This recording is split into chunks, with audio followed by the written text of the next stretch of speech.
Same to you. And I would like to open the meeting. Thank you, Chairman. The invocation was to have been done by the Reverend Bob Stull from Trinity Episcopal, who had another prior engagement, so we have Reverend John Robbins. Pastor Robbins. Great. Let's pray together. Heavenly Father, we thank you for the amazing gifts that you have bestowed on Indian River County. Lord, we pray that you would give us grateful hearts each and every day for all that you do for us. And we lift up the commission to you today. Lord, we pray that you would endow them with wisdom and discernment to make good decisions on the behalf of the citizens of this county. And Lord, we thank you in advance for all that you're going to do in them and through them. And we pray this in your name. Amen. Amen. Commissioner Wheeler. I pledge, please. I pledge allegiance to the flag of the United States of America and to the republic for which it stands, one nation under God, indivisible, with liberty and justice for all.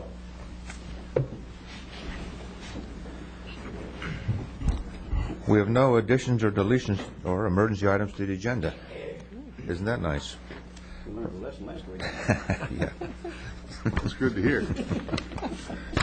Under proclamations, 5A, the Gifford Youth Activity Center recipient of the Florida African American Education Alliance 2005 Community Organization of the Year Award. Who do we have? We have Michael Hubler, the Executive Director, and Freddie Wolfark. Administrative Development and Marketing. We wanted to come today and share with you some of the good news about what you have helped us to accomplish as our partner. We've been blessed to receive a very prestigious award given to us by the Governor, Education Chancellor Wynn, and his Commissioner Wynn, and his three top chancellors. So we're very, very blessed to have the award, very, very grateful to have the support you've given us, and we're going to show you a little bit of a presentation here, and I'll pass this around so y'all can take a look at it. Well, that's very nice. Yes. See a picture of the front of the center? Thank you to the Parks and Rec Department for helping us with the grounds. Keep going, Mike. Is it deciding to be stubborn? There we go. Keep hitting it. Toggle the other way. Hit the down key. There you go. Okay, back to where we started. This was from our inception, our look at our philosophy in working with the children. The stained glass window represents the kente cloth from Africa, and it brings us full circle to what we're trying to do with the children now. We are not simply trying to educate them, although that is our primary charge. We're serving over 400 children a day now, which is more than double the number when I took the helm a year ago. And it's because we had such a good base built already. With a little bit of tweaking, we were able to greatly enhance our service to the community in that respect. But we're looking at the whole child. We're looking at the morality, the spirituality, the character, the ethics, the good decision making that goes into making a well-rounded individual, not just helping with the children. This is something I like to say all the time. If I just worked on educating these children, I'd have the best educated prison population in the state of Florida. It's not what we want or need or desire. We want to make productive, contributing citizens, and that's what we're working towards, and this is representative of that. Before you change, Michael, also that window symbolizes that it takes a village to raise a child. The outside periphery of that window has from churches, businesses, government, hospital, recreation, families, all entities working together to make sure that that individual child and family receive the services that is needed to give them an even playing field. So it's very significant that that particular philosophy goes forth. If we renege on that philosophy, we might as well close the doors of the center and go home. So we are very, very adamant about that philosophy. It's also one of the recurring themes we heard echoed at the presentations for the award ceremony with the governor, that it takes more, especially for children coming from broken homes, than just educating them. If you think about Maslow's hierarchy of needs, we have to meet those base needs first before we can work on education, and we try and do that in a holistic manner.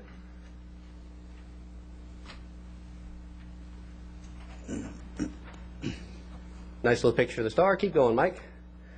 Jeb Bush and Commissioner Wynn and his three top chancellors all gave us the award.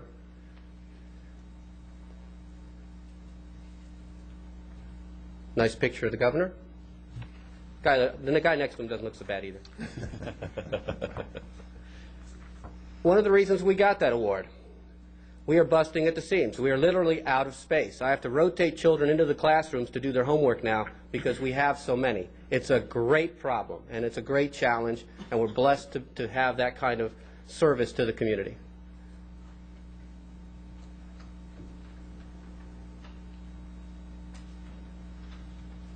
We've continued to increase at about 20% per year the service in terms of overall numbers to the community until this last year when we had a 35% increase. You see that reflected in the numbers there. Just a few pictures of some of the activities that we do with the children. Everything from working with the sheriff's department, classes such as martial arts, working with the fire department. Our summer programs, we had 75 more kids than the previous year. After-school programs for the school-age kids, for the elementary-age kids, we're up to about 180 a day. We added 2 new programs, the Frontline program, which is the second program for teens. We had a problem with our CAPS program, wonderful program. Out of 74 graduates, 72 went to college, 2 joined the military. We're batting 1,000 there as far as I'm concerned. But we also had a problem in the fact that we're missing the other teens, so we established a Frontline program, and through Children's Services and a grant we got through them, we're able to kick that off this year, where we're serving, we have 150 registered, an average about 80 a day. So that's another blessing. We also started an early literacy program. We found through the data that a child's IQ is developed halfway by the time they're 3 years old. That's half they're ever going to have in terms of their learning ability by that point in time. A lot of our children in our community aren't starting on the same playing field when it comes to getting the early literacy and learning of math and numbers that a lot of the other children have as just a normal function of being able to attend preschools and that sort of thing. So we started an early literacy program working with our 8 local partners in the community that provide preschool and daycare services.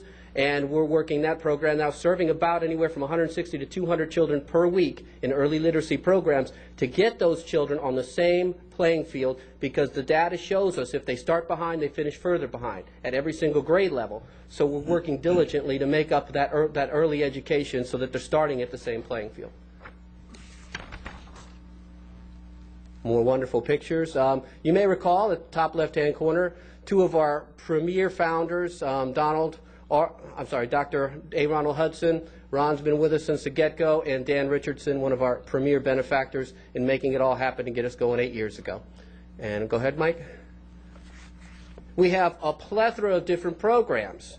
We're primarily education of the kids. We use these other things to reach the kids in myriad different ways. We're trying to get these kids involved in activities that give them discipline, responsibility, teamwork, caring, those character issues that they're not otherwise going to get that we need for them to be successful in life. So we work very hard in coming up with myriad different programs for them to be able to do that.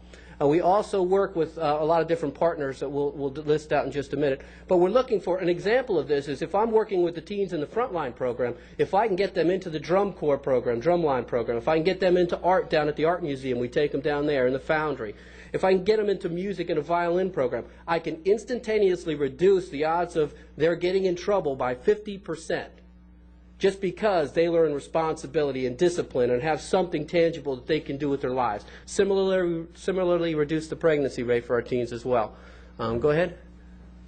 While we're changing that slide, I do want to just admonish one thing, is that many of the kids in Gifford were not exposed to string instruments. We were very popular in the band instruments as far as band was concerned, but never had we been so heavily exposed to violin. Crystal Bourgeot, working along with Front Porch Progressive City League and the Gifford Youth Activity Center, has now come up with a violin program where we have minority kids playing violins. I would love one time for them to come in and do a little rendition for you here, and I'm sure she'd be happy to do so. But the violin program is going great, and what we're trying to do is find whatever the level of appreciation that particular child has for whatever it is, build upon that.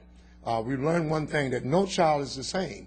Therefore, you find out wherever that child is, you go on that level, make them feel good about themselves, their self-esteem is built, then you can move on to other things to enhance that.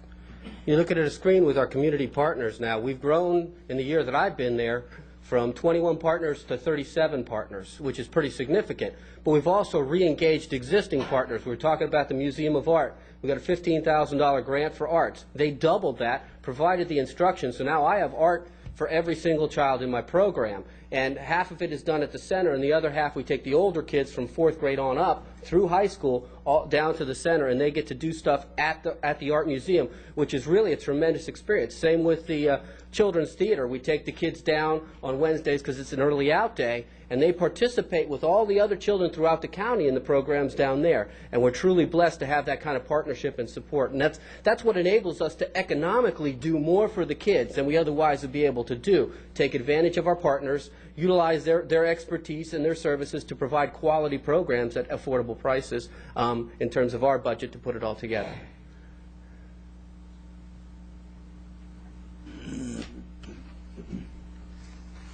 Keep going, Mike. Where good things are happening. That's one of our sayings. We also provide programs for adults, too. Everything from GED to child care classes to health classes, a lot of other things, too. We have our Special K program, which we're blessed to have via the United Way as one of our partners sponsoring that. And that's an aerobics program as well as classes for seniors in money management, computers, and a lot of other things. We also have the GED program is great because we're looking at serving the whole family. If we've only got a parent population where 23% graduated from high school, our parents aren't literate either. So we're working not just with the children, but if their parents need to go back and get their basic education via the GED, we can work with them to make that happen as well in taking the whole family forward.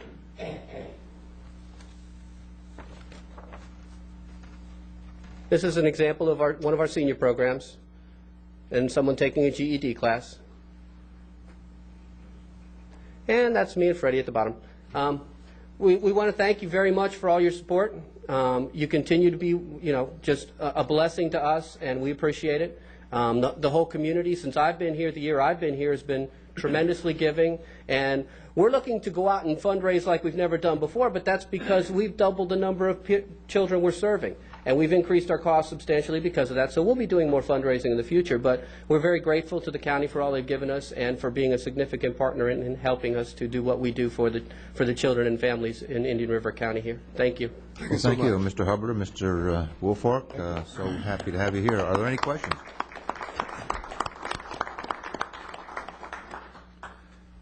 Okay, moving along, item number 6 is approval of minutes, January 17th, 2006 regular meeting. Been moved and seconded. All in favor say aye. Aye. Any opposed? Motion carries. Consent agenda. Are there any items of interest? I'll second that. Do we have a motion? Yes, Gary. Gary made a motion, seconded by Me. to approve the consent agenda. All in favor say aye. Aye. Any opposed? Motion carries. Moving right along.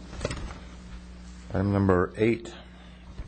Constitutional officers and governmental agencies, Roy Raymond, Indian River County Sheriff, 2005-2006 live scan workstation grant application.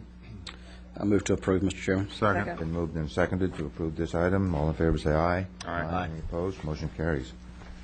Item 9, public hearings. Consideration of proposed amendment to land development regulations, Chapter 929, Native Upland Habitat Protection. Bob? Roland. Thank you, Mr. Chairman. This is a proposed amendment to Land Development Regulations, Chapter 929, Native Upland Habitat Protection. Just a little background. The county's native upland set-aside requirements came into effect back in 1990, associated with the county's adoption or substantial update of the Indian River County Comprehensive Plan. Back at that time, the comprehensive plans are subject to DCA or state and regional planning council approval. Back in 1990, the Regional Planning Council was promoting some policies calling for 25% preservation of native plant communities on new development sites. During that process and review for consistency with the Regional Planning Council policies, the County Commission took a position that the 25% was a bit too restrictive through a process that ended up being 15% that the county adopted, with the caveat that the county would adopt a land acquisition program for environmental protection. We've met those requirements. So essentially, that's the background that led to our, what we call our 15% upland set-aside requirement associated with new development. Chapter 929 of the Land Development Regulations is the chapter that implements those requirements. And I'm going to go over some of the current requirements, but one of the main things that came out of some discussions back in 2004 under the growth awareness initiatives was what we have a requirement or an allowance of a fee in lieu of native upland set-aside. And let me get into that in a bit, but the current requirements, just in summary, there's as I said, a 15% native upland area set-aside requirement on development sites equal to or greater than 5 acres have to preserve 15% of native area. That 15% actually could be reduced to 10% under the current regulations if it was preserved as one contiguous tract, under the presumption that that would be more viable than, say, narrow strips. And currently, these conservation areas can be in common areas or on private lots as easements. A fee in lieu of set-aside based on the tax-assessed value of the area that would have been set aside is now an option.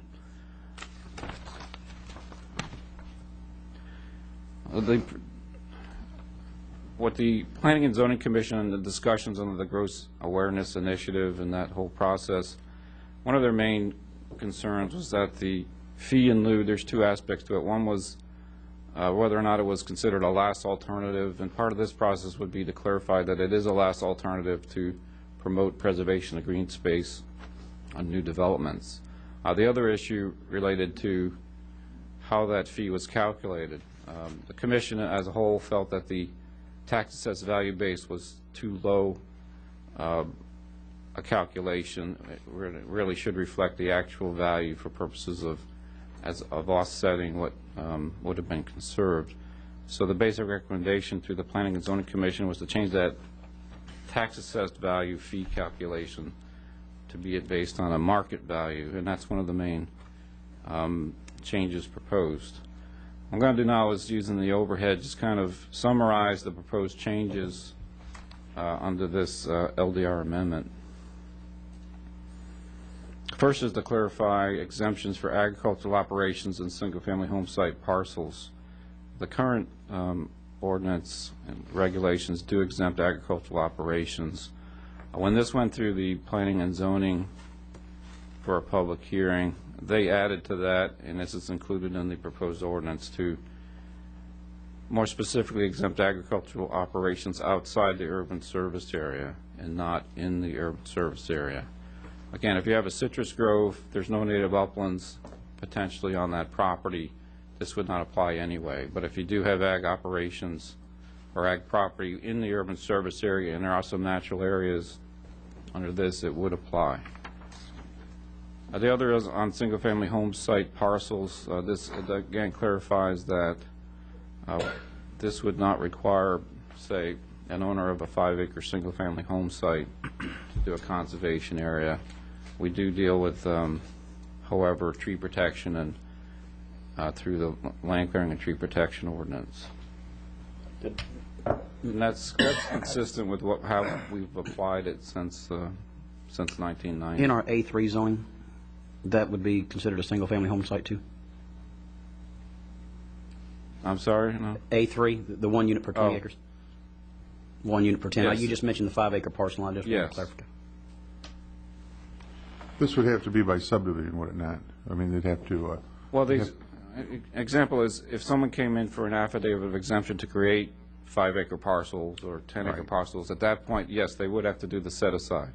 But once those parcels are established, like say there's the older 5-acre tracts out there, they would not be required to do a Right. easement. Okay, these proposed regulations would also eliminate a set-aside cap of 10% of the total project site. Right now, we do have this ultimate cap where 15% of the native uplands was more than 10% of the total development site. There was a 10% cap. Under this proposal, we would eliminate that cap, and essentially it would be 15% across the board. When this went to the Professional Services Advisory Committee, they were not supportive of that, but it was fully supported by the Planning and Zoning Commission, and it's supported by staff. The new regulations also eliminates the opportunity to reduce the 15% to 10% if it was a contiguous tract. And part of that is, under the new regulations, we're also requiring some minimal dimensions, so it kind of makes the 10% reduction incentive moot. I'd like to take this opportunity to also point out that over the past year, one of the things we had to do before we brought this to the Commission for final approval was to revise our comprehensive plan, because there's related policies in the comprehensive plan that had to be revised for this to be consistent with those policies. In your backup material, there's a copy of a policy change that the board had approved last year that was finally adopted this past November. And essentially, it eliminated the 10% reference in the comp plan. It also updated the comp plan policy to base the fee and lieu value on market value versus tax assessed value. So my point in saying that is some of these have been implemented already through the comprehensive plan amendment process, and part of this LDR amendment is to bring the regulations up to consistency with that newly adopted comprehensive plan policy.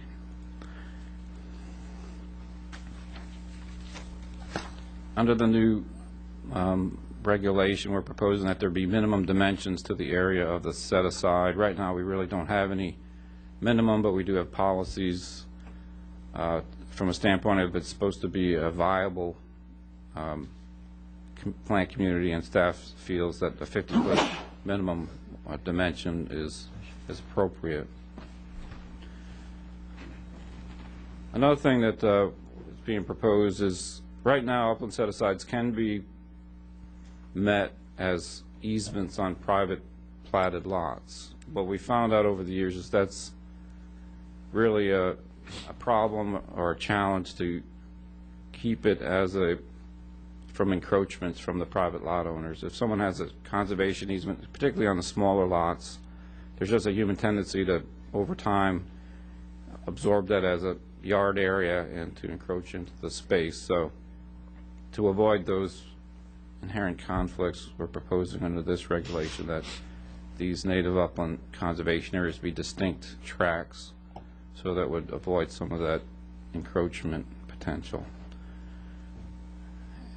And even more on that point, what it's also is proposed here is whenever there's a conservation area set aside where it abuts a residential lot, that there be some fencing along that interface. If there's part of the conservation area that does not abut a lot, there's no need for a fence on that part, but particularly where it's abutting a lot, we're proposing that there be some level of fencing. In the ordinance, it's actually specific as to the type of fencing to make sure it doesn't conflict with potential, urban wildlife movement. So we're talking about things like a split rail fence or high wire fence, that type of thing.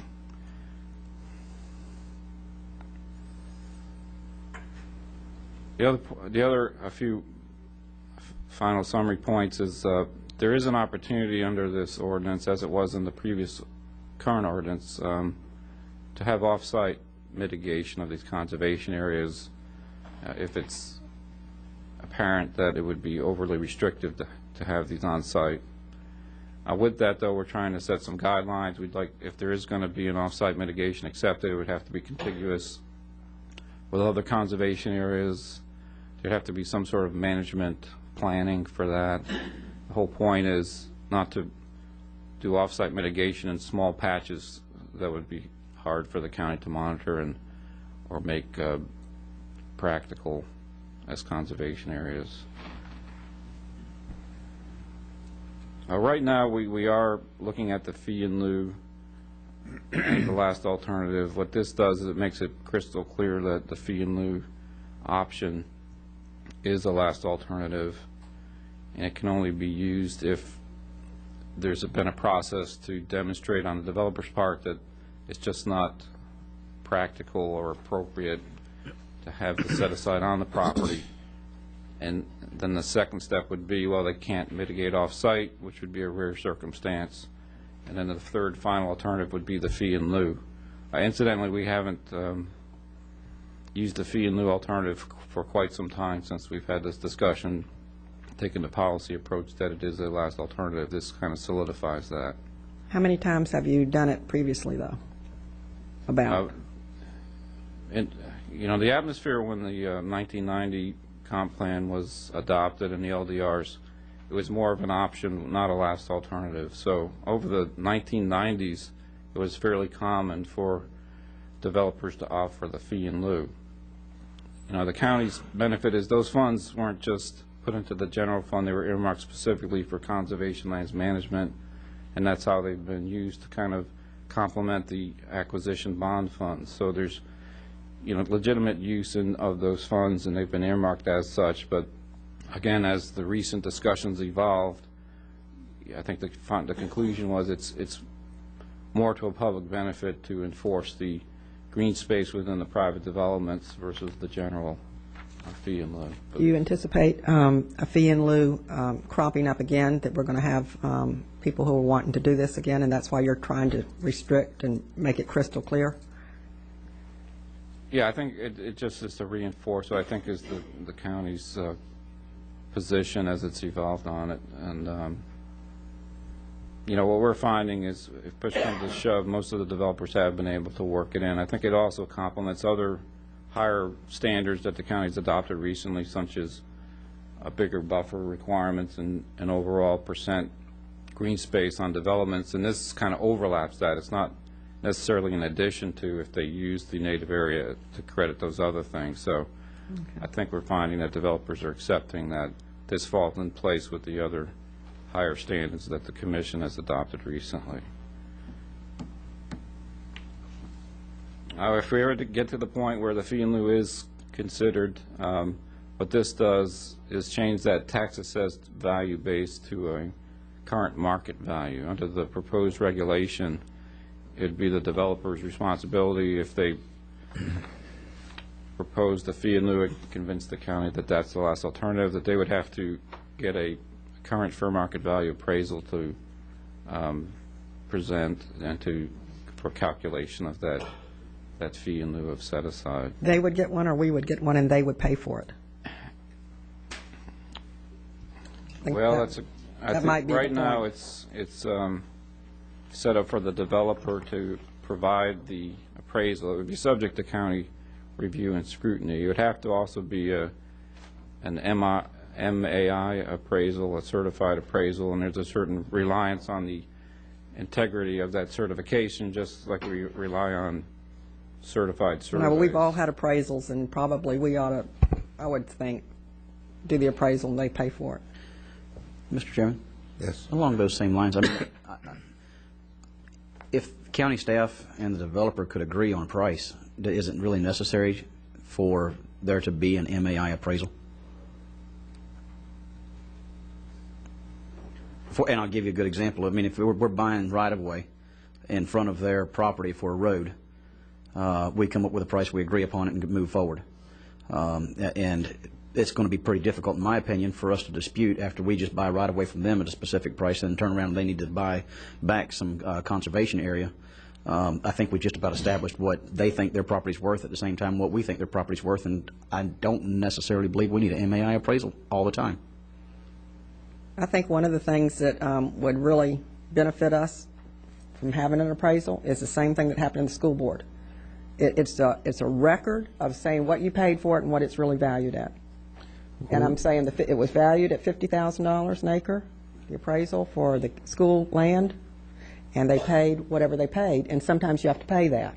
But it does provide a baseline or a record to see exactly what the appraisal comes out as. Well, and I guess I understand what you're saying, but whenever, I mean, we have people on staff that buy right of way on a daily basis. They're well in tune to the market. They are appraisers, as a matter of fact. They have the credentials. And if the opportunity comes up for the county to agree with a developer, and if there's a dispute, then I'd say then automatically, yes, let's go to an MAI. If there's not a dispute, it just seems like a level of bureaucracy or a level of regulation that may not be necessary in every instance. Well, when you're using taxpayers' money, you know, I really, if I was using my own private money, I would say I agree with you, you know, on different issues of that.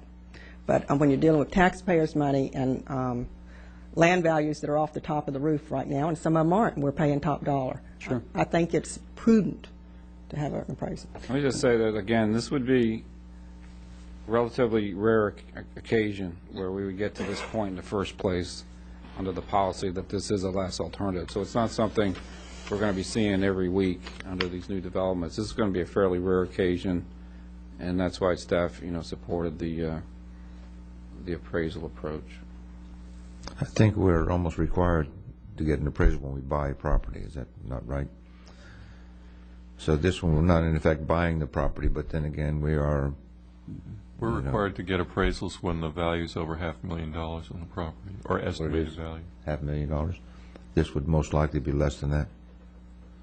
I think there's 15%. certain thresholds in Florida statute. It's $500,000 for where you need 2 appraisals. I believe there's a lower threshold. I think it might be $100,000 where you actually need an appraisal or not under certain acquisitions. This isn't really an acquisition per se, so I think there's some flexibilities, but again, just on the general process, you know, we're proposing the appraisal. I have no problem with the appraisal approach. Anything else, Roland? No, with that, again, that's just a summary. In your backup are the minutes from the discussions before the P&Z and the Professional Services Advisory Committee, but we're recommending that the board approve these amendments. Thank you. Okay. Any further questions of staff? I'm going to open the public hearing. Anyone from the public like to be heard on this item? Mr. Johnson?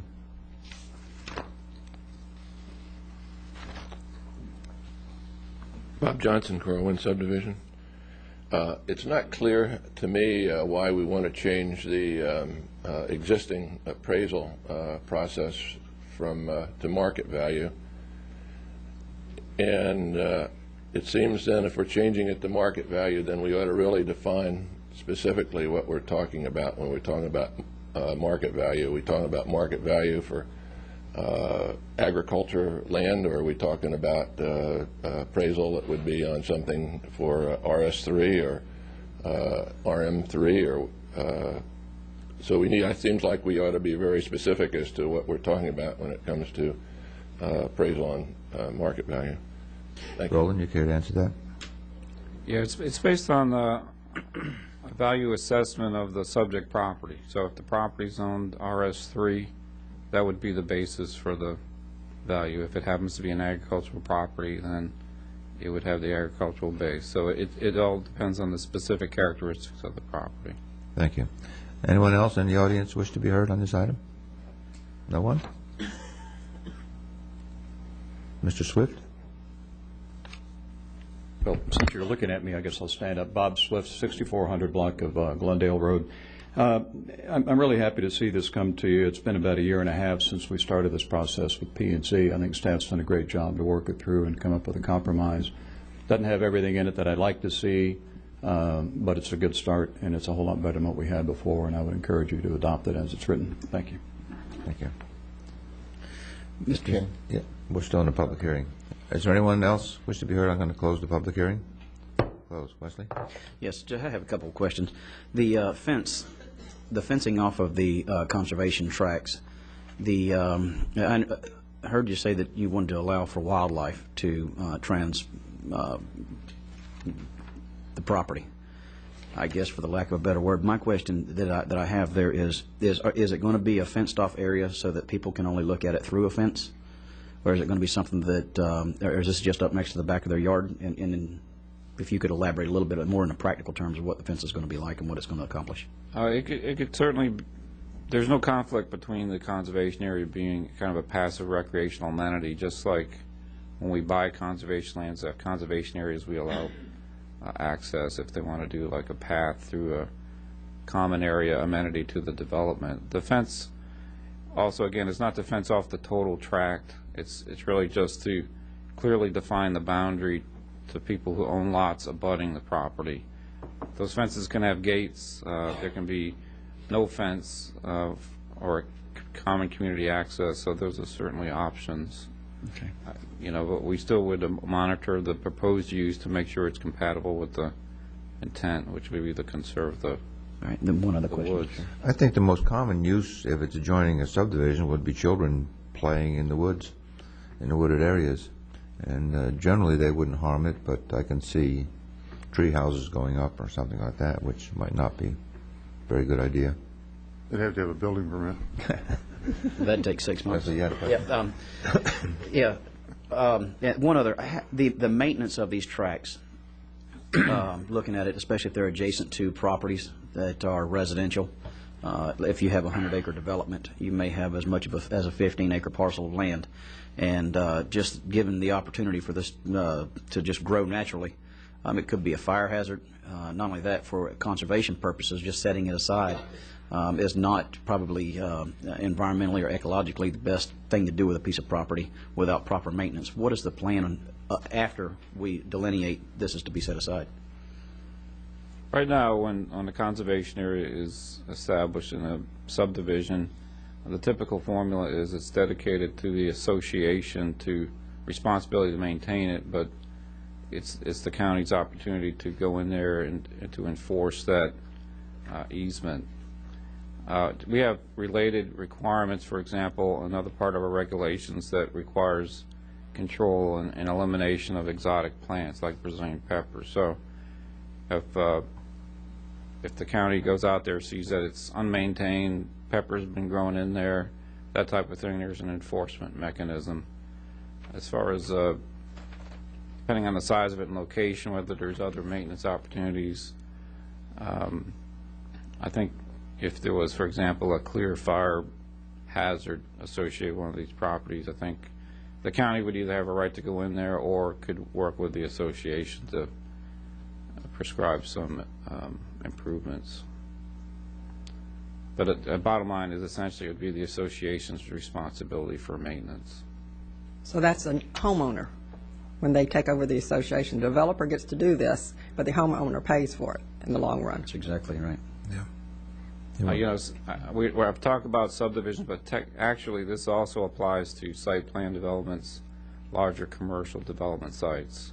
So conceivably we could be talking about commercial properties as well. A good example perhaps of this would be in front of the mall. I believe there's a spot that's set aside right on State Road 60, and it's nice to look at. And right now, because that's in, I guess you would almost say, not necessarily old growth, but certainly in the later stages of hardwood development in an area, that's not necessarily as much of a fire hazard, but I can see areas set aside that would be palmetto, that eventually, especially if it's a large enough site, it wouldn't Needs take. to be burned every now and then. It really does. It really does. And I'm concerned, and I don't know how to address it, but I am concerned about the maintenance cost associated with this, not just for, and not that I'm necessarily worried about the developer side of it. It's that, like you said, the homeowner.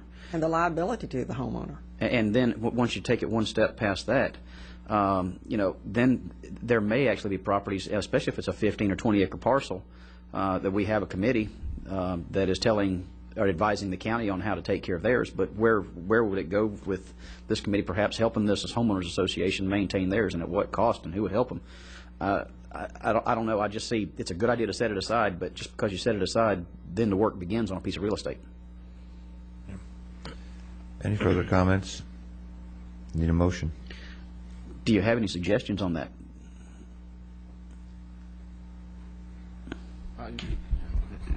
I think the most problematic, I'm Bob Keating, County Community Development Director, probably the most problematic types would be the fire-dependent communities such as xeric scrub, but those can also be maintained mechanically without fire.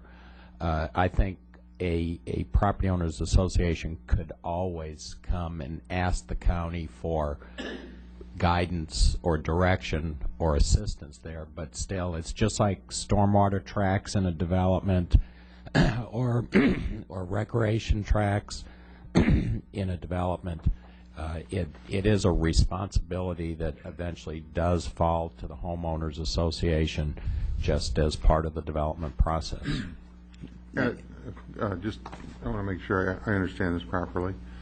The developer sets aside a piece of property, builds a subdivision. Generally, that is a marketing tool to sell the property in many cases. It's turned over to the Property Owners Association. Most of them hire somebody to take care of their properties jointly. And thirdly, if they don't and something goes wrong, we do have some authority to go in there and correct the situation. Correct? That's correct. Okay, I'll move that we adopt this. We have a motion. I'll second the motion. Is there any further discussion? Yes, the appraisal, can we relook at that and see if, because I know we have some appraisals going on now, and we had to have second appraisals because of this and that and the other. I really think we ought to try to do the appraisal and them pay for it. Would you object to that? Well, I think it's a part of the ordinance. No, they do the Who appraisal. pays for it? The county does not pay for it. Right. No, you're. Right now, the actual wording says that the developer shall provide county staff with an independent certified appraisal.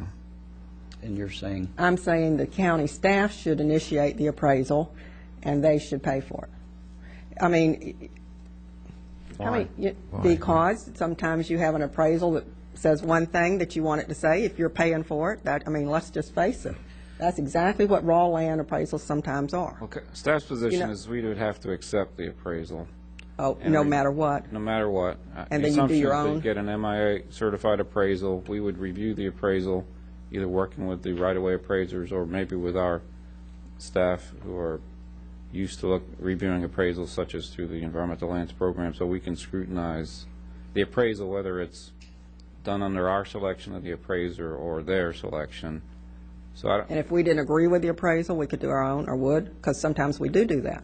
Yeah, it's kind of like when somebody goes out and buys a $30,000 car and goes to the tax collector when he gets his tags and says he paid $500 for it. I mean, there's flags that come up.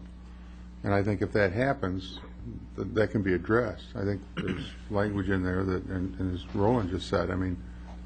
Well, I think there's sometimes you do an appraisal if you're selling or you're buying. There's who you use and what criteria you use. It's for I think that's what they look at. Yeah, it's for the intended use. I mean, if you're doing an estate appraisal versus a refi, or whatever, there's all kind of ways of doing an appraisal. I'm looking after the taxpayer and what the taxpayer and the staff should do. And Roland, you understand what I'm talking about. Well, the nature of the property we're dealing with, that the stage of the appraisal is essentially always, for the most part, going to be undeveloped, property without structures.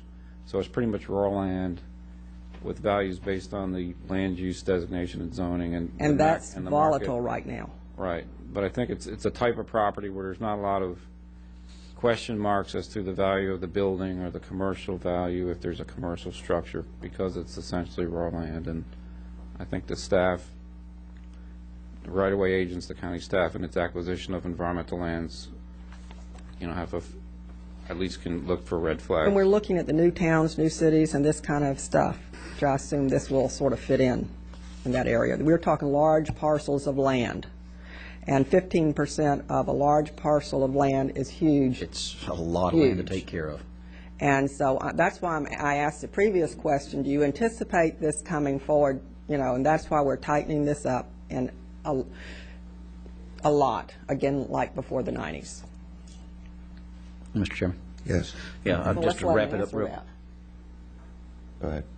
Just to wrap it up, I suppose, I'm going to support it because I think it's a step in the right direction, but I think there's just a tremendous gap in this. And that tremendous gap is exactly what they're going to do as far as a maintenance plan of some kind. And you just don't set large parcels of land aside and expect it to stay in conservation. When you have exotic species of vegetation, when you have things growing, and then you have a frost like today, you've got a tremendous fire hazard if it were to be set aside. And it's different than the stormwater tracks, it's different than recreation tracks because it can pose a risk to health, safety, and welfare, in my opinion, if we don't address it at some time. What I'm hearing is we've got an avenue to address that, but as Commissioner Davis said, would it be advisable to actually have in there that they need a plan?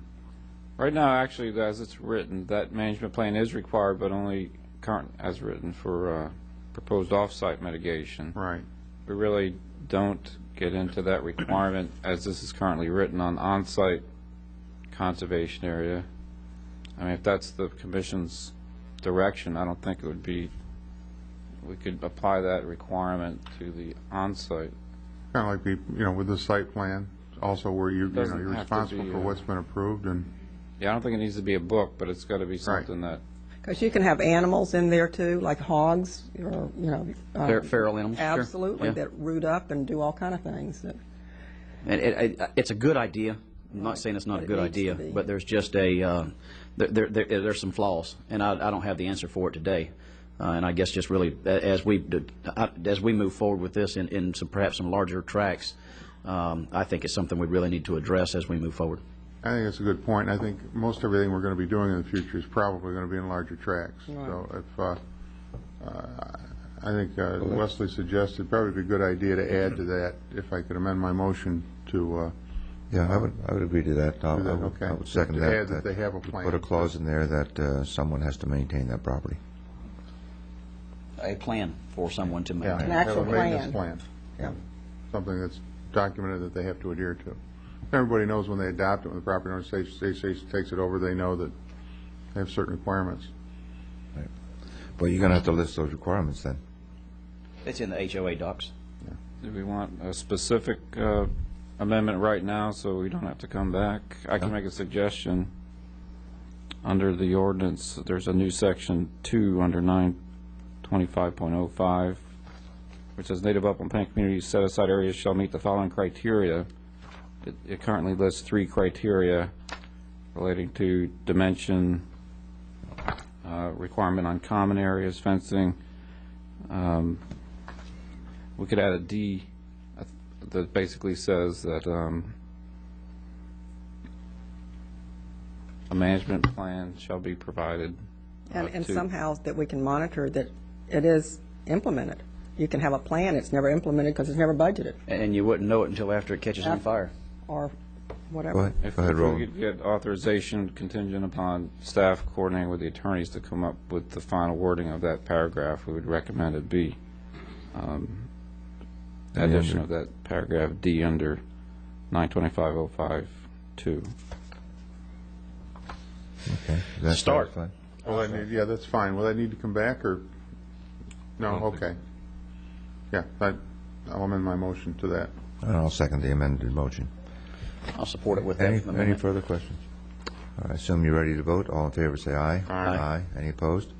Motion carries 5-0. All right, item number 9A2, another public hearing. Lakewood Terrace Water Service, west side of 27th Avenue, north of St. Lucie County line. In River County project number UCP-2317, resolution 3, public hearing. I understand from our attorney this morning that there was a problem with the advertisement for this item, so I'll turn it over to Yes, sir. Will.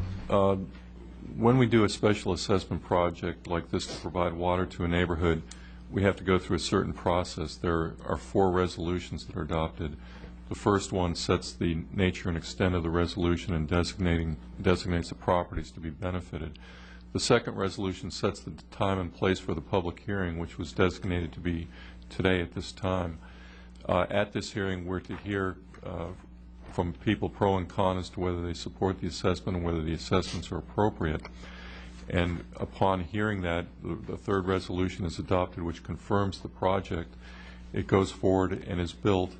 A final resolution is adopted when the project is completed, and the assessment can be no higher than the assessment set today, but maybe lower if the actual costs come in lower. What's happened in this particular case is that the Utilities Department sent certified mail to all the benefiting properties, notifying them of this hearing. But we also have an advertising requirement that the time and place of the hearing be advertised in the paper for 2 weeks before the meeting.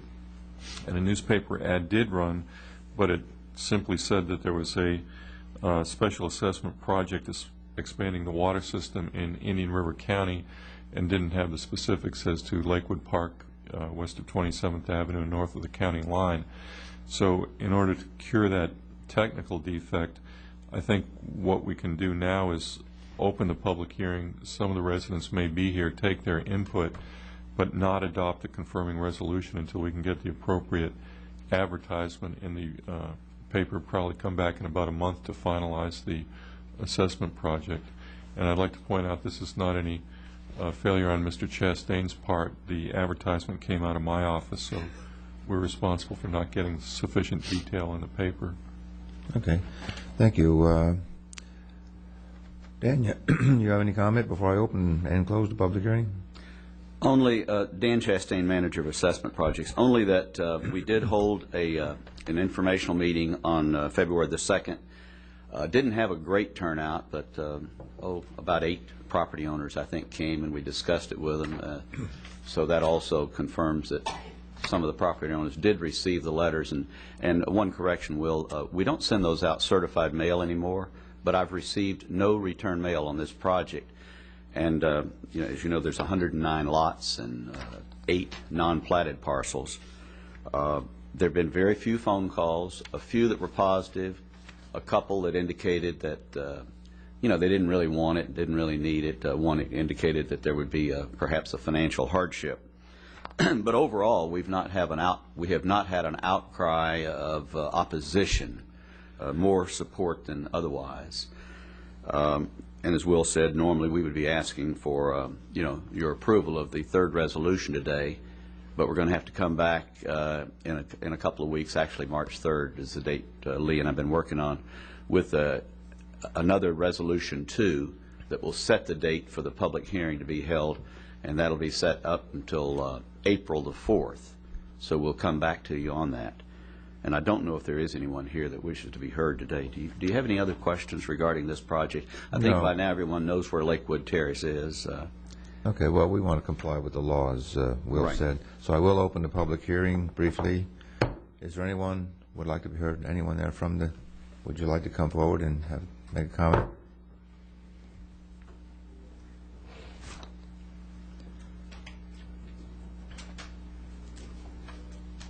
Give us your name and address, please.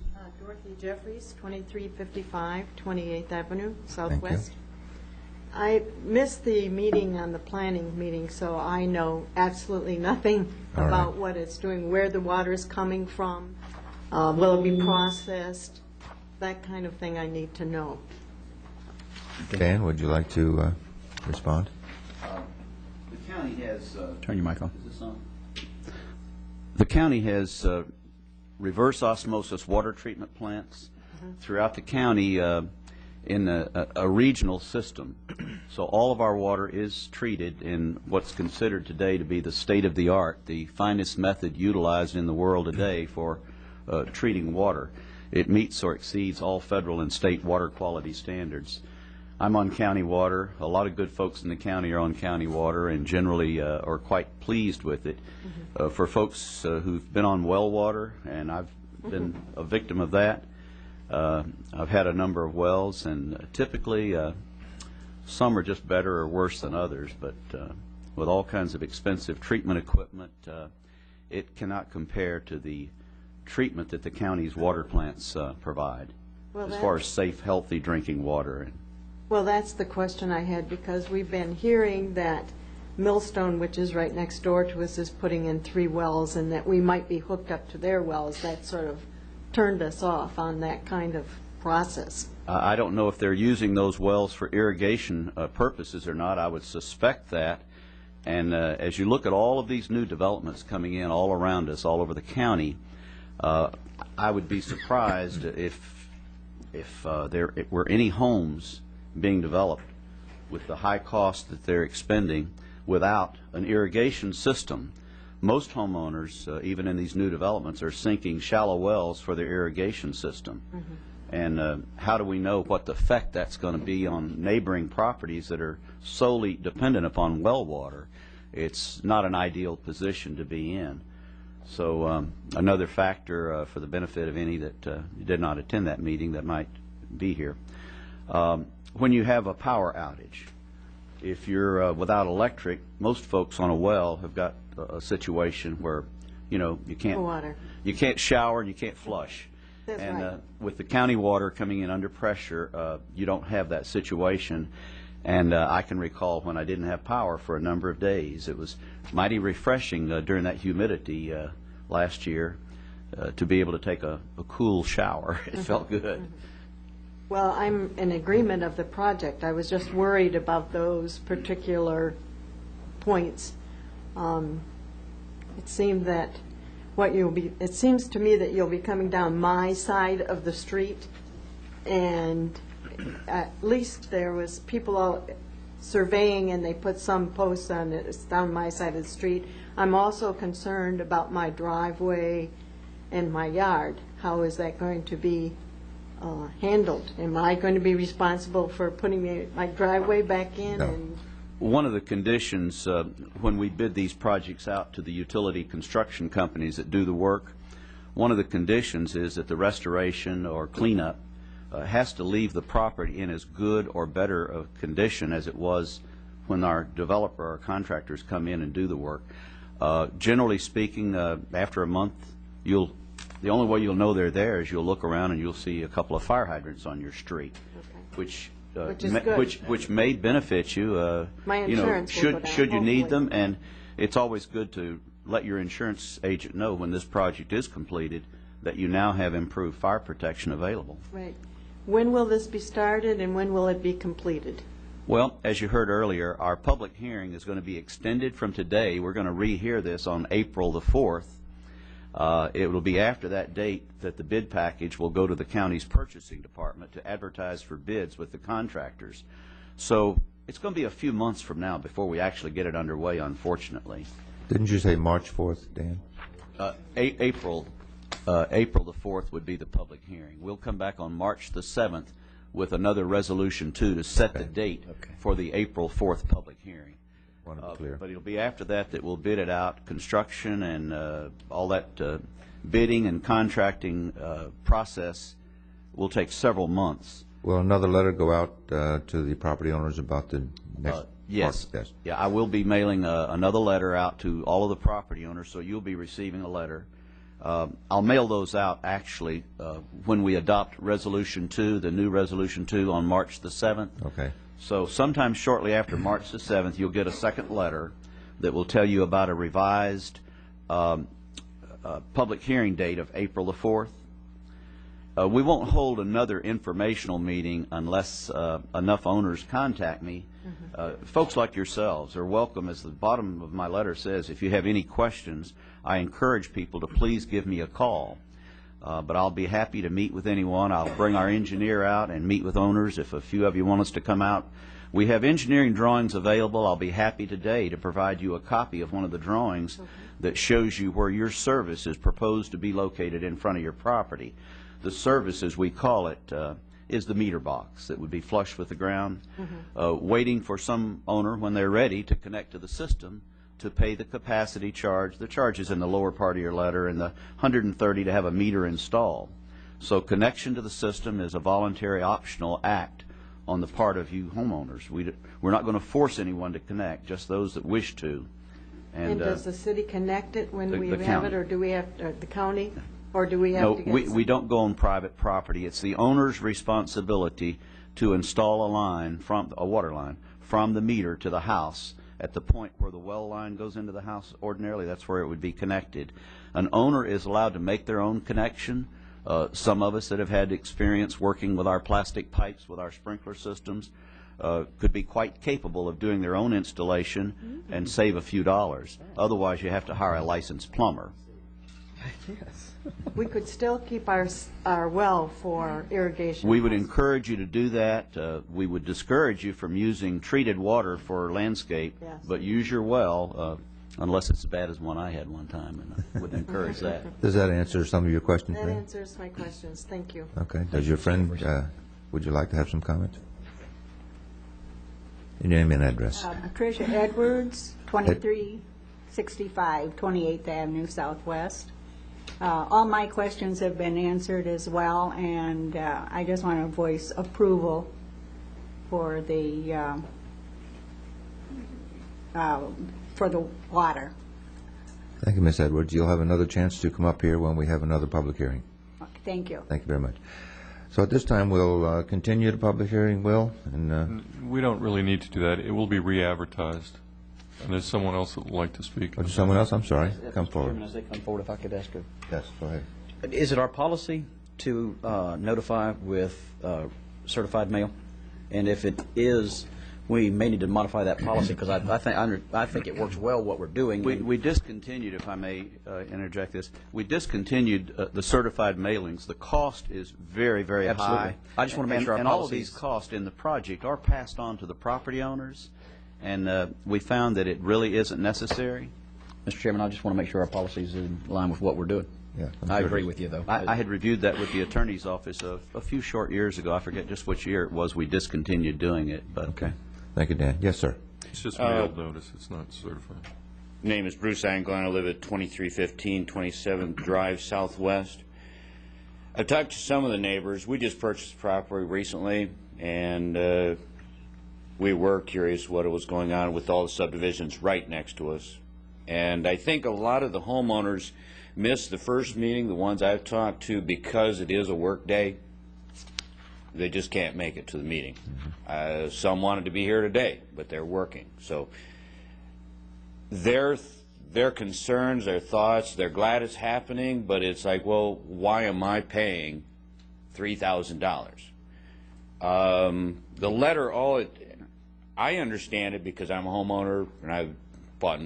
So where it says, as this project specifically benefits your property, to me, yes, okay, I'll talk to my insurance company, I'll do this. When I sell my house, I'm going to advertise it. I know that, but they don't. So these are some concerns that maybe can help them to say, okay, I'm paying $3,000, but when I sell my house, I'm going to gain $5,000 because I'm up in the value. Insurance is going to go down. Okay. And they're all going to be right on top of it and say, yes, go for it. So if this was maybe given to them, this information, they'd be a lot quicker in saying, go for it. Okay, perhaps we can include some of those words in the next mailing. And we encourage them also to call Dan. It's on. There's a phone number so they can get all this information on a first-hand basis from Dan, and they can call the office. So if you talk to them, make sure there's a number on the letter to call. Yes. And we've received both letters. You know, like I say, I'm just moving from West Palm, so I didn't get to the first meeting, but everybody I talked to is happy it's coming for the right reasons. No, thank you. Thank you for your comments. Any other comments for the public hearing? Hearing none, I'll close the public hearings. We will not take a vote until the subsequent. Did you have a comment on the letters? Is it in? No, the ordinance only requires the mailing of a notice. It's not required to be certified mail, so we're not incurring that expense. Okay. Thank you. Under public discussion items, request to speak from Mr. Joseph Paladin, Chairman of the Growth Awareness Committee, regarding Chapter 911. Mr. Paladin.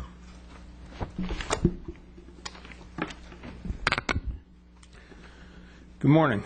I'm Joseph Paladin, the Chairman of the Growth Awareness Committee. And basically, about a year or so ago, the Growth Awareness Committee brought about many LDR changes. And a lot of those changes had to do with buffers, set-asides, green space, recreation, things like that. But none of those applied to multifamily subdivisions. They applied to, you know, other subdivisions, RS3, RS6, things like that. So at that time, we were working on multifamily, but didn't have it done. So basically, we have that done now. So that's Chapter 911. In your backup material, I gave you the 3 pages on where the deletions and additions are. The whole chapter is like 178 or 180 pages, so I didn't think you really needed that in your folder. So this spells it out pretty much what all the exact changes were. We've worked with staff over the past year trying to get this fine-tuned so we could all be in agreement. They basically have helped us with this and got to this point, and I think they support this at this time. So what we're asking for today is for you to give staff recommendation to take this Chapter 911 with these additions and deletions and fine-tune it and bring it back through your system to implement these changes permanently. So that's what we're asking for today. All right, Mr. Paladin. If there's any questions, I'll be happy to answer. Questions? Comments? No. Motions? Yeah, no, I move, Mr. Chairman, that we have staff come back with the ordinance. Second that. Staff have any comments? Okay. Staff's on board with that? All right, we have a motion and a second. Any further discussion? All in favor, say aye. Aye. Any opposed? Motion Thank carries you. 5-0. And that was through the traditional ordinance method. Yes. Well, of course, Can I it was make traditional. Mr. Paladin, could I make a request next time? Next time that we come, you come before us and you want to vote, could you put it in your backup, that you would request that we vote on this? I thought that was, No, it all really has to be a recommendation, and that's what you recommend, that we vote for this. I didn't know if this was discussion or what, and apparently staff didn't give a recommendation. They'll come back with a recommendation. But we didn't vote for any changes. no, We didn't vote I it. didn't ask you to vote for any changes. I just asked you to Well, that's what recommend. I wanted to know what we- Recommend to staff that they take this through the system. And that's what I would like in writing, what you, Okay. what you expected of us today. Okay. Maybe the gentleman knew that, but I didn't. No problem. Thank you. I'll handle it. Thank you. Thank you, Mr. Paladin. Are we ready for a break or not? County Administrator's matters, there are none. Departmental matters under C of General Services. Third progress report, new county administration buildings. Mr. Bloom, you're going to give us a report? Great photographs you sent us last week. Steve Bloom, project manager. You ought to bring some of those photographs here and put them up while you're talking. Well, we could do that. I'll take a look at that, see how it looks on the screen. Just a very brief rundown. The work obviously is continuing. You can see progress every day. The latest completion is the western end of the parking lot, which will be open within the next few days for use by the public. And that will also result in the moving of the job fence, which will create a little confusion to the public. We have signs being prepared right now to guide them in to the health department, and I think that will work out well, provide us more parking and a little bit more of a relaxed parking situation than we have now. Building construction is progressing. There's for the most part it's okay. I'll give you a little bit of a report on some delays that we've had recently and have been examining with Turner. Today, as far as the building construction is concerned, we're beginning to receive precast concrete. The floor slab for building 1, the bulk of it will be poured on Thursday, and all the sundry, accessory uses such as stormwater and underground utilities, the work is continuing. As an insert, the bridge construction, as far as it's gone now, is complete. We lack a top layer of asphalt, and we are working to swap some responsibility between Conan Graham, the bridge contractor, and Turner for the lower, approximately 100 feet, 125 feet, because of conflicts with the utilities going in there. Also, there are issues of, we had planned, as you probably know, to open the bridge for construction traffic when it was done, but with closer examination, it appeared that it would be nearly impossible to control public access to that without, somebody there to manage it. In addition, once we finish the road, then that would kind of block off the traffic from the west into the health department. So we've decided to delay that portion slightly and move on with the necessary work and accomplish it at a more convenient time. I think everybody, Turner is, they're used to accessing from other areas, so they don't have a problem with this. So that was one of the concerns. Excuse me, but they won't be going through Mechanics Park, right? No. Which way will they be coming in? Well, they'll be coming in from 26th Street and from, the branch off of San Juan Boulevard, coming up from the west side of the site, up 20th Avenue or San Juan Boulevard. Couldn't they put some cones and signs up saying not for public use or something of that nature? Well, we had a lesser barrier on the north end of the bridge. Is that what you're talking about? Earlier, and people were pushing the barricades out of the way and driving in. So we put a more permanent structure out there with some Jersey barriers and some guardrail. And that'll be followed by some flashers and things like that. So it appears that everyone's comfortable with that. It was a little bit of a disappointment at first, but then when you think about it, it's not so bad. On the schedule, we find ourselves with a delay of about 38 days. Now, I must clarify that is in a portion of the work. In this case, it's the concrete contractor and the precast contractor, who is a sub to the concrete contractor. The concrete contractor has experienced a lot of difficulty with labor and scheduling, and the precast concrete contractor who does the beams and the floor structure for the second floor is very much overloaded right now. However, Turner has been working with both those folks to get an agreement to accelerate on a specialized basis and bring in more crews. That's both contractors, and the outlook, the promise, if you will, from Turner Construction is they will. That's not a 38-day delay to the whole project. It's only a portion. So our target date is still January 16th, 2007. There's a letter, copy of a letter attached from Turner, which explains that a bit. Now, the financial status, the original, the GMP is still 33,086,442. The adjusted GMP due to purchase orders for direct purchase orders for tax savings purpose on our part is 29,242,198.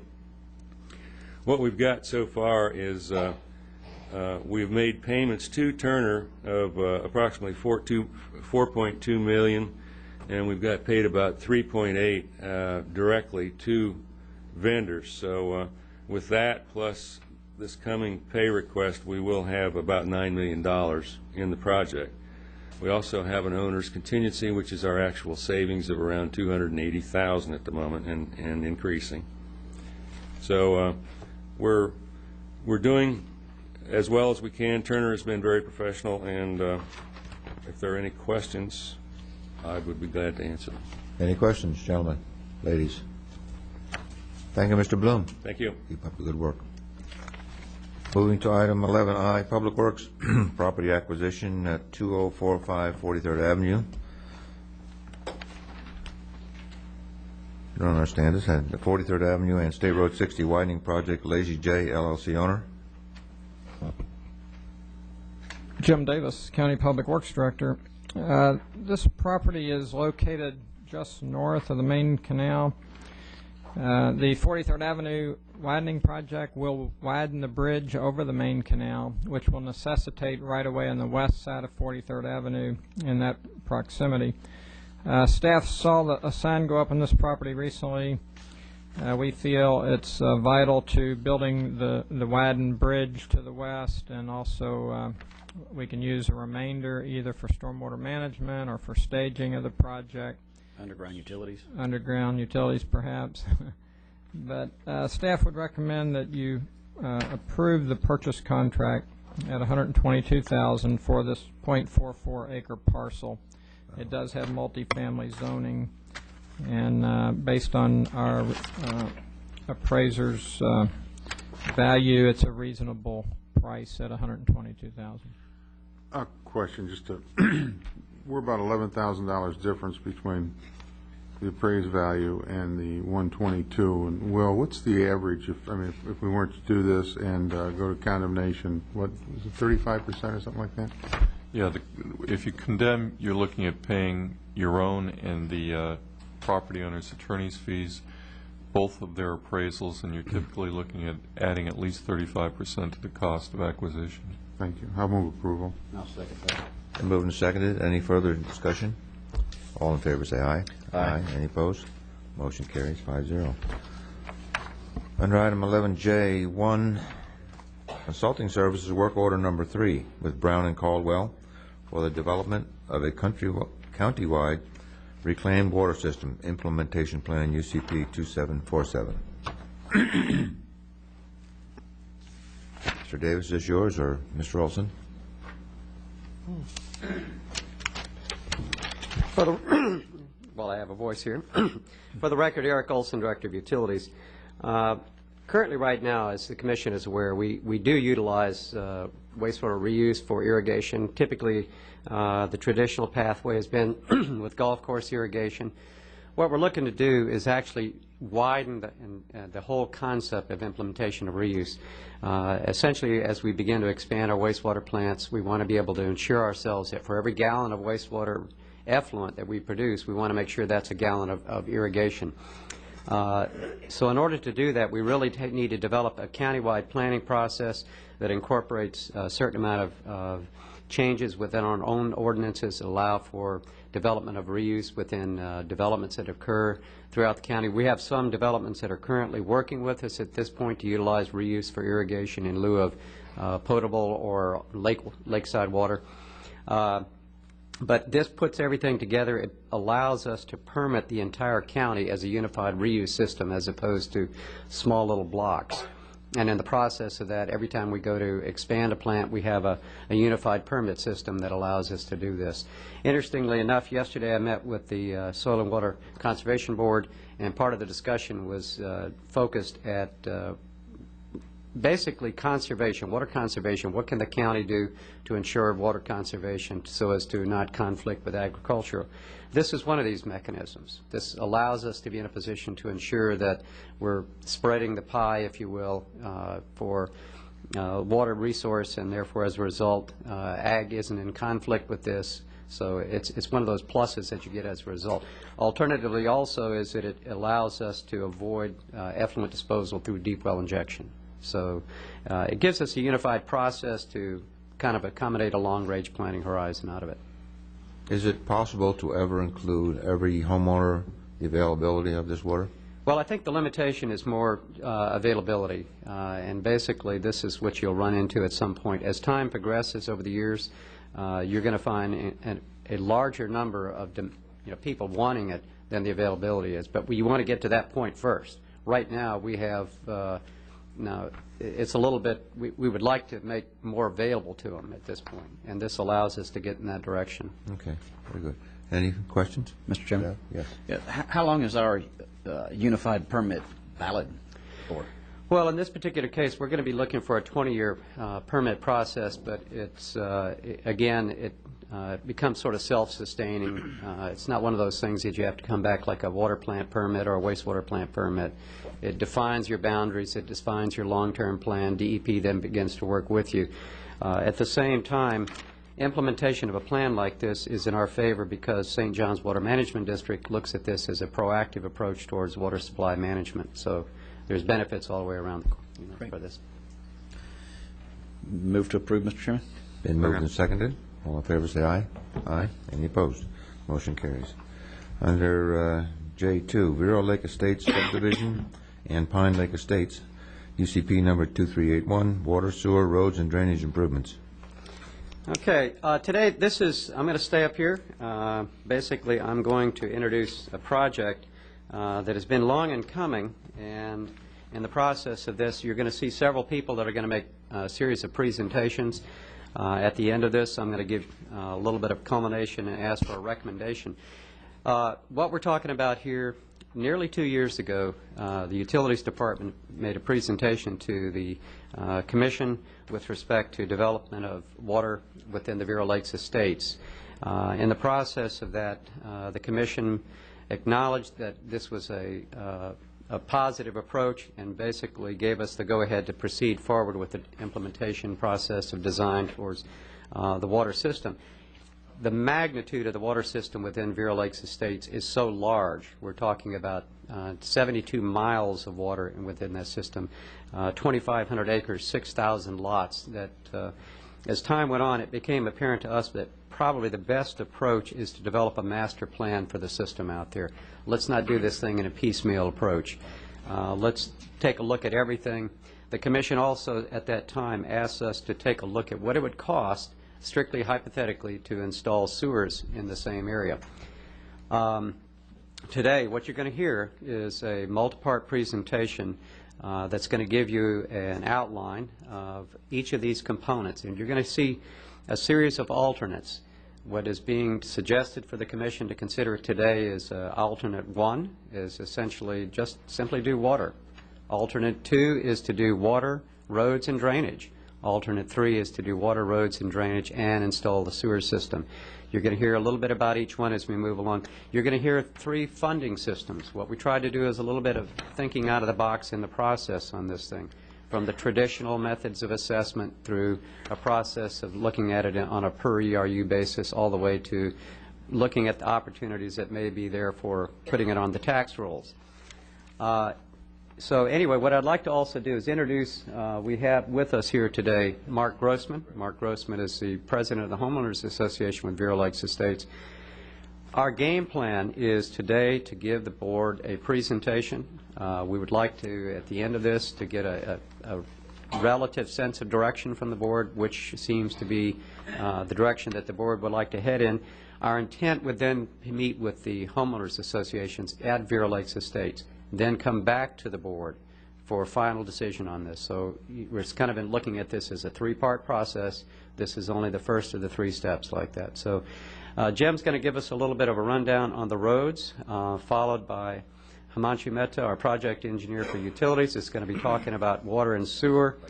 And at the same time, Jason is then going to give us the details associated with funding options and a little bit about the options that you'll see and some charts associated, and I'll finish up. With this same, we have Cheryl Dunn of the Health Department who's going to be talking about sewers and the septic systems and the opportunities at this point. So anyway, with further ado, let's go ahead and jump into it. And Jim? Eric, I wonder if before we get started, we need to take a break every 90 minutes for the transcriber of the That would probably be captioning. good. So let's take about a 5-minute break, and we'll be right back. Yeah.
I'd like to call the meeting back to order.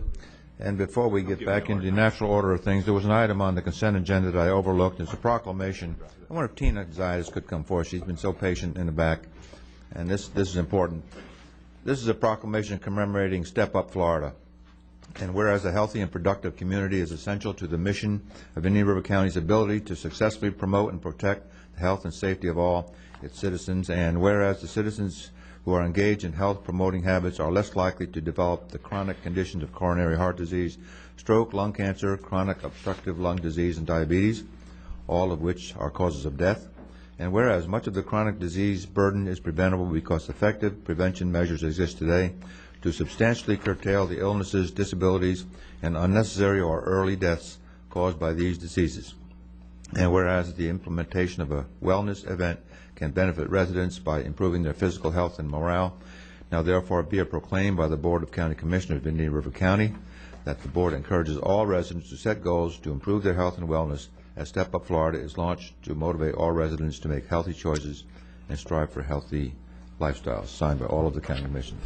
Tina, Thank you so very much for your support, and we hope to see you all there. Thank you. okay, this includes you don't need this.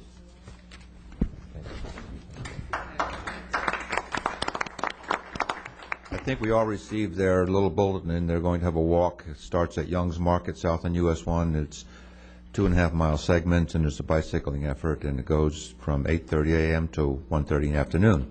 So anyone who wants to walk with me from Young's, or at least 2.5 miles, you're welcome. And I apologize for not reading it earlier.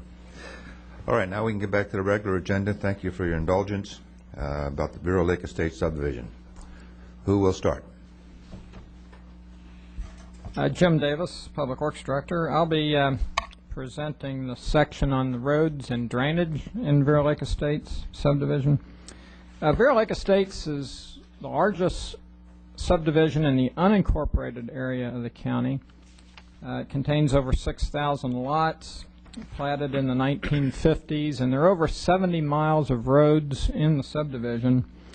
On the Elmo there you see a few of the typical type unpaved roads. We have paved 7 miles or so of roads in the past, but there's just a large quantity of the unpaved roads, and due to the lack of development in previous years, not considering the past 4 or 5 years, but in previous years, there was little activity, particularly in the southwest portion of the subdivision, and there was really no demand for roads. Well, that's dramatically changed. The subdivision's growing quite rapidly, and this graph shows the building permit activity, and you can see that it really spiked in 2004, 2005. Any idea where we are on pace for 2000? I mean, is January right in line to have another year just like this? I know it's only been 1 month. My gut feeling is that it probably will continue. You know, the prices of the lots have gone up dramatically. I think that's going to slow things down a little bit. Interest rates have gone up a little bit. I think you'll start seeing it maybe trail off a bit, but it's just more difficult to find a lot where a property owner can build the type of house he wants, kind of in an unrestricted subdivision. So, I would speculate that the activity will probably stay very aggressive in that subdivision in terms of development. Okay. Part of the problem we have is these unpaved roads. We have to truck thousands of tons of material on them each year just to keep them serviceable. And this material washes with the stormwater into the St. Sebastian River Lagoon. It's polluting the river. You've seen many projects St. Johns River Water Management District has funded to try to clean up the rivers. They're demucking the north prong of the Sebastian River. And this silt material is an ecological harmful problem that we have in the Indian River Lagoon and the St. Sebastian River. So all these 70 miles of roads are contributing pollutants to the St. Sebastian River.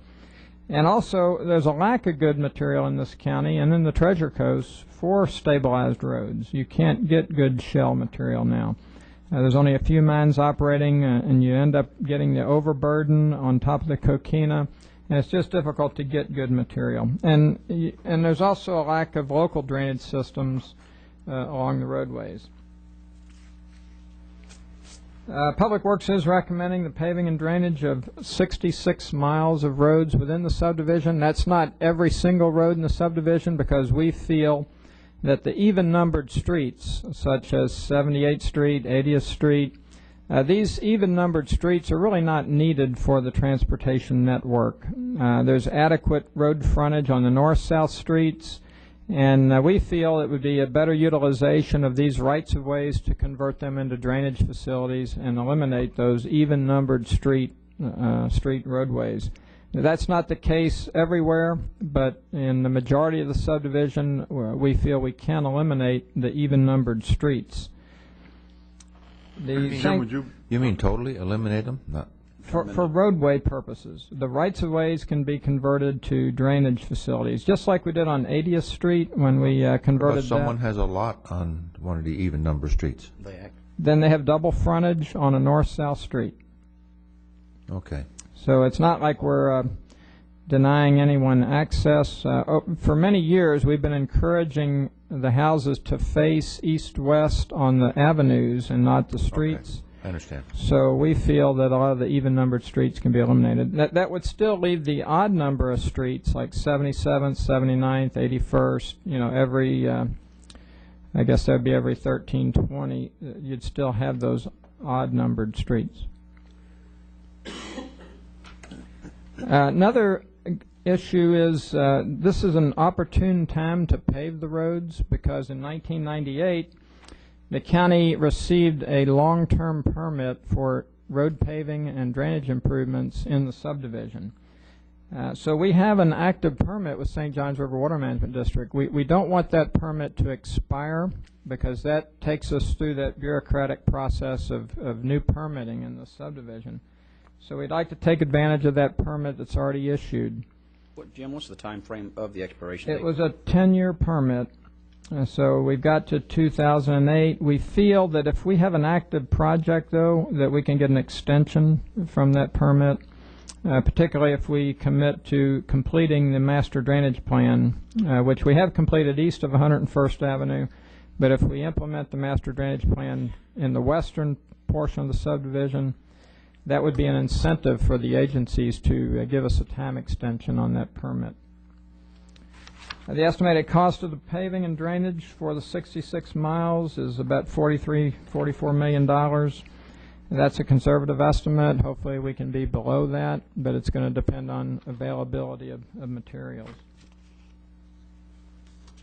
And that concludes my road section. If you have any questions on the roads and drainage, I'll certainly be glad to answer them now. Or do you have a plan on how pay for them? You're going to do the same like petition paving, that type of situation? It's going to be a little different than our past petition paving, and there's going to be a whole section on funding that Jason will hit on, and if you can just be a little patient on that, I'll be glad to join in on that.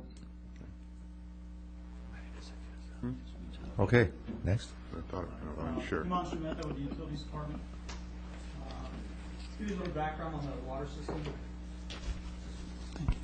The board authorized in February 2004 the approval for design engineering of water for Bear Lake Estate subdivision, and to return with a cost estimate for sewer.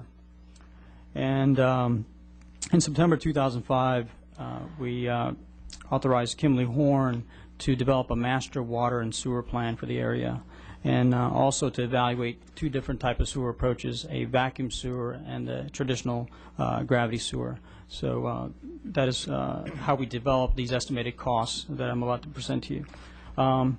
For the water system, as typically it's done throughout the county, distribution piping is installed between the edge of road and the property line.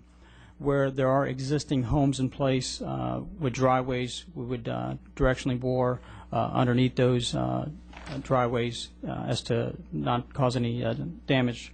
The total water system represents approximately 72 miles of piping. This includes about 322 fire hydrants, where no lot is no more than 500 feet from the fire hydrant. And this would be a great improvement for fire protection for this area.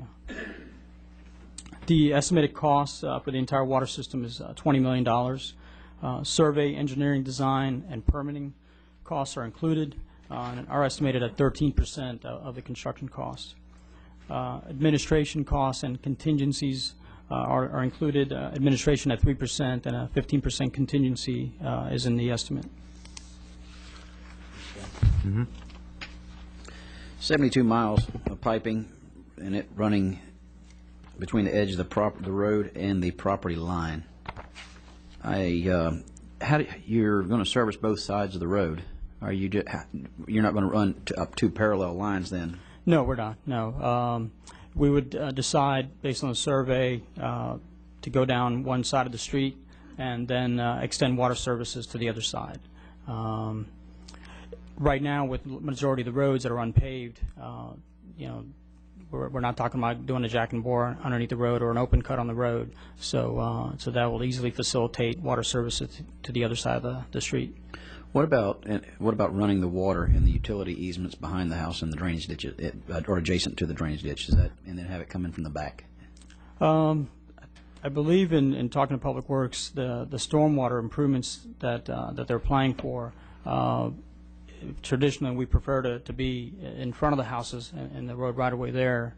But there's no cost savings that could be associated with that? No, I think that would be more expensive, really. It's much easier for the waterline contractor to be right up front there. Yeah, he doesn't have to worry about backlot fences and power poles back there. We are planning on a lot grading plan that would utilize that rear lot easement for drainage.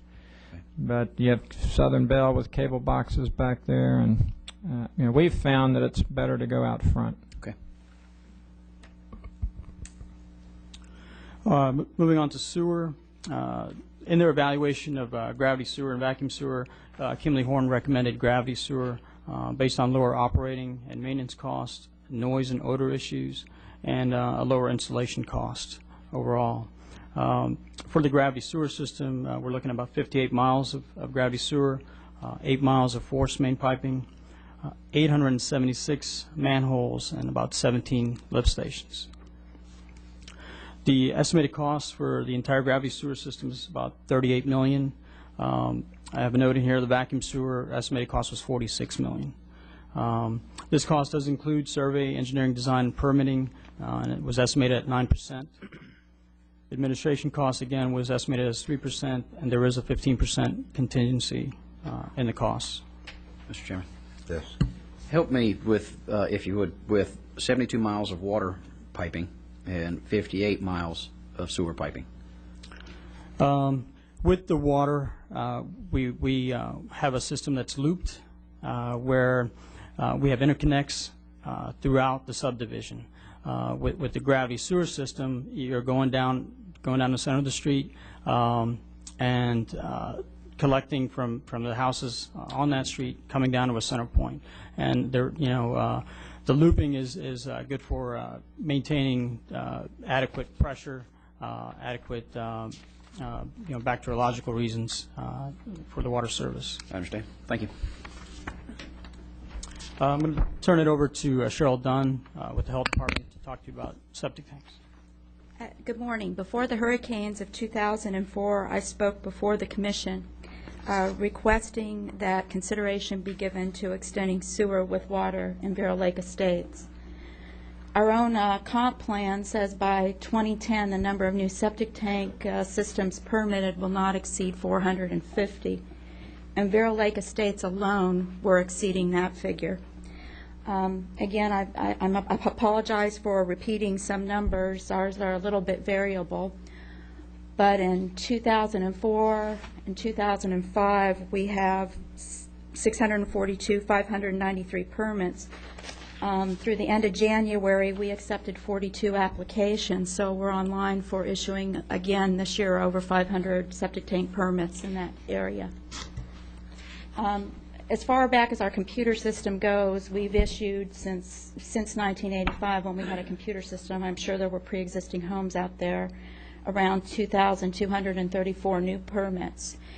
And traditionally, the typical lot sizes that we're looking at now are most of the lots are 75 by 130, which is actually under a quarter acre.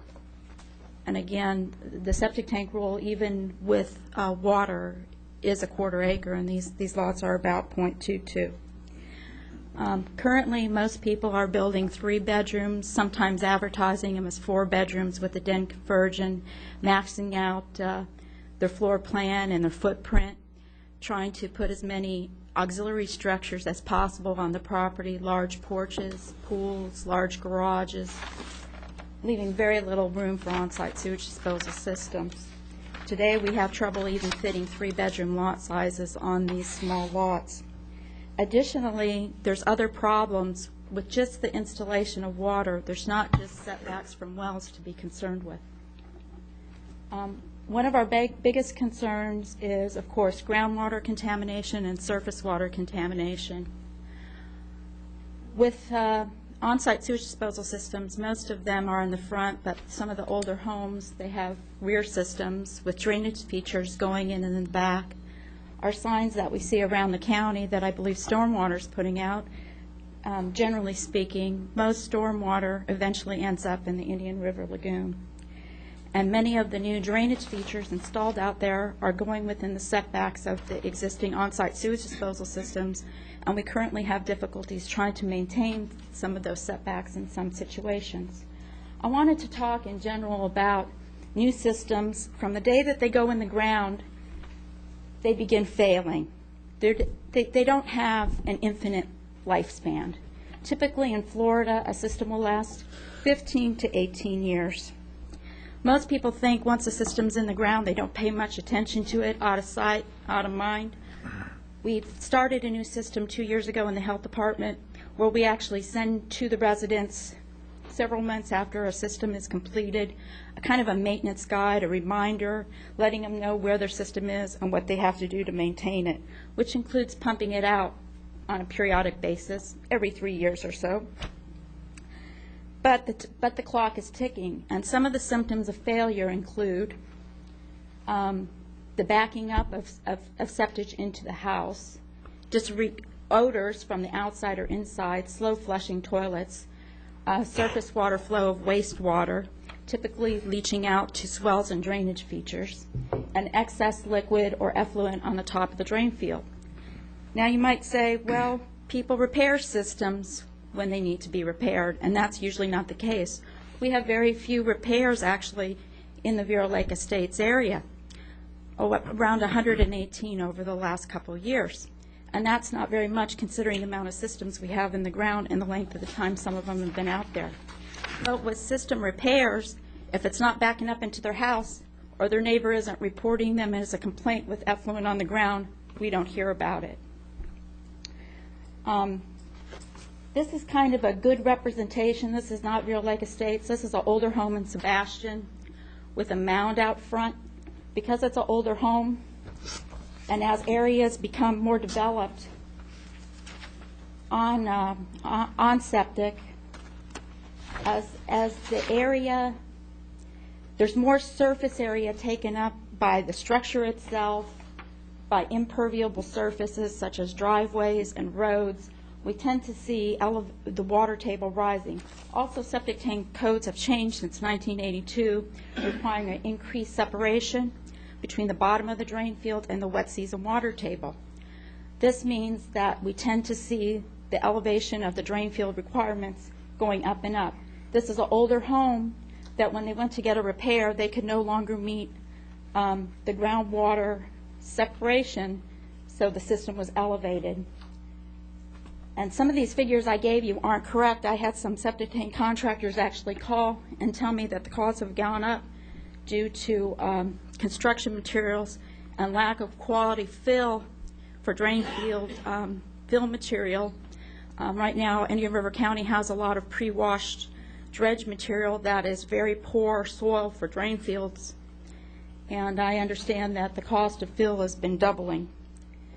So in 1996, the average cost of a repair was around $2,000. This is for a subsurface system. In 2006, around $4,000. What it's going to be in the future, it's been doubling, But pump systems, I thought they would add an additional $1,700 onto the cost of a system, and I was told that I could double that, and that elevated systems now cost around $7,500 to $8,000 to install. One thing to consider, too, is that when you provide water and you don't provide sewage, you do have a situation that may affect the wet season water table. You have improved drainage, but you also have the density of more homes, a more impervious area contributing to that drainage. We're still bringing in fill and situations that impact drainage, and that even with drainage improvements, I think with continuing to have on-site sewage disposal systems out there, the situation with drainage will still be an issue. Typically in the Vero Lake Estates area, the lots are clear-cutted and filled with several feet of fill to install the system. And I just want to say that, again, I hope you will take into consideration the economics involved, that this is a one-time deal. Once the roads are paved, this opportunity to extend sewer really becomes non-existent, and cities like Sebastian are struggling over that right now. Thank you very much. Thank you, Cheryl. Any questions? Yes. This is maybe what happens if we do not meet our 2010 450 limit septic systems? It's just a goal in our comp plan? I think it's a goal in our comp plan, and I'm not sure. I think somebody else could speak better to that issue. Because I don't think we're going to meet that. I think when you do your evaluation and appraisal report, you note that the following objective hazard has not been met, okay, and try and structure some approach to improve in the future. And I guess, Ms. Dunn, just to elaborate on a point, when you say it's difficult to maintain those setbacks, you're talking about the setbacks between the septic systems and the water systems. Wells and surface water and drainage features, all those things combined, because right now in some areas there's not drainage features. Drainage features are being moved from center of road to lot lines, to rear property lines. So just as important as the well setbacks are, so are the surface water and drainage feature setbacks to prevent contamination seeping into our stormwater, going out eventually to the Indian River lagoons through St. Sebastian River. And I guess more poignantly, what I'm trying to get at, I guess for the benefit of the other board members, is in fact there are some lots out there because of the location of the septic system versus adjacent well system. Some of the lots are in fact not buildable, or you cannot get a building permit. You can't really say that, because all the state codes allow for the application of variances through well variance and septic variances, where people are required to make certain concessions in the construction in order to develop. For example, greeting their well all the way down instead of just using bentonite. Providing, a slab around the wellhead where we're not getting the 75-foot setbacks. We might be getting a 70-foot setback or 73-foot setback. And if push comes to shove, even on some of the smaller properties, there are more advanced wastewater treatment systems that can be utilized that the State Variance Review Board would consider for lesser setbacks. Okay. Thank you. Any other questions? Thank you. Good morning, Commissioners. For the record, I'm Jason Brown, County Budget Director. I'm going to discuss some of the funding options and the various issues related to those. You've been hearing about the need for these various improvements and the benefits of them, and I'm going to make a presentation of kind of where the rubber meets the road. How is this going to affect the property owners and the residents of Vero Lake Estates and Pine Lake Estates? Just to review, the alternative one for water only is about $20 million is the estimated cost. Alternative two for water, roads, and drainage is about $64 million, and alternative three with all three improvements is about $102 million. I just want to emphasize that these are in today's dollars. We're proposing a phased project. There is a contingency in there, but all of these numbers that I will be presenting are estimates that could change in the future. We don't know exactly what the construction cost will be 3 or 4 years from now. Basically, the funding for the water and sewer improvements, what staff is proposing is that these would be paid by assessing the property owners. This is consistent with what we have done throughout the water and sewer utility. For road paving and drainage, historically we have a petition paving program where the county funds 25% of the improvements and the property owners fund 75%. That 25% contribution has always been in light of the fact that there are benefits to the overall community. Other people may use those roads. So our proposal here includes that. That is a significant contribution from the county. Those paving and drainage improvements are about $43 million, so our share is about $11 million. And that is a large contribution that previously was not budgeted for. And we will, if we move forward with this project, we'll need to amend the capital plan for that expense. We have 3 methodologies for assessing the property owners for these improvements. All 3 are acceptable, equitable, have been proven to be equitable methods in the past. The first I'll present is the square footage method. This is consistent with the way we have done the previous water assessments in Sebastian, Dixie Heights, all the previous ones we've done, similar to the way we do the road paving assessments as well on a square footage basis, where a property owner is assessed based on the size of the lot that's owned. Next is the equivalent residential unit methodology. That would basically assess each lot as one ERU, because you can place one house on it. The thought is that you have the benefits the same whether you have a quarter acre or a half an acre. You're getting a water service or you're getting a sewer service. That's the rationale behind that method. And third is the millage method, where we could levy a special MSTU tax in the area. We currently have an MSTU in the Vero Lake Estates subdivision that we have the authority to levy a millage.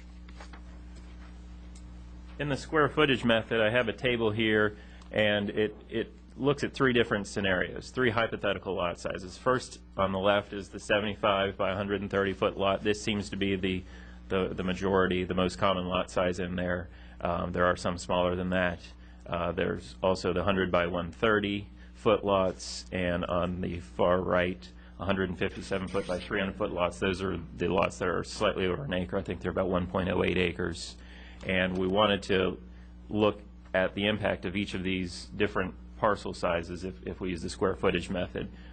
For the 1 acre and the larger tracts, we have an equalization factor that's been employed in our previous water assessment projects, where we don't assess further than 150 feet back. That kind of mitigates the impact so that the person's not paying in an ordinance share that has those larger lots. But still, if you look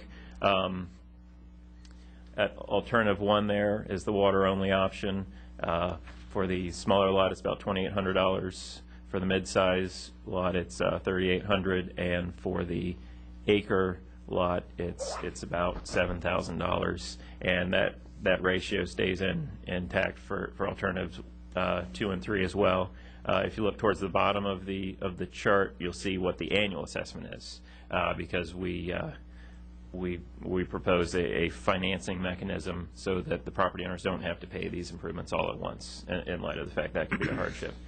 For alternative 1, we're using a 10-year financing, and you can see it's about $400 for the smaller lot and up to about $1,000 for the largest lots. For alternatives 2 and 3, since this, in light of the larger impact on the property owners, what we typically do is a 10-year financing. That's what we've done. We're looking at a special scenario here for alternatives 2 and 3 to lessen that impact on the property owners and finance that over 20 years.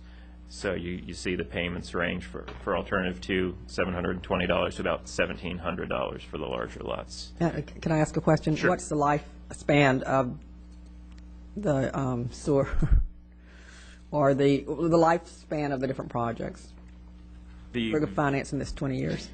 The lifespan of a water sewer project, usually those are depreciated over 40 or 50-year lifespans, so they have a long life period. There may be some maintenance that's required between here and there, but if there is maintenance that's required on our side of the meter, which is where these improvements are, that would be the responsibility of the utility as an ongoing maintenance. You're always going to have maintenance as you go, and that will increase as the years go on, but the life is quite long on those improvements. The next methodology we looked at was the ERU method, looking at kind of reducing that burden on the larger projects where you can see for the most expensive alternative, for example, alternative 3 is $31,000 over that 20-year period on the larger parcels. So we're looking at an ERU basis. If you look at alternative 1, that's about $3,700. Up to alternative 3, a little under $17,000.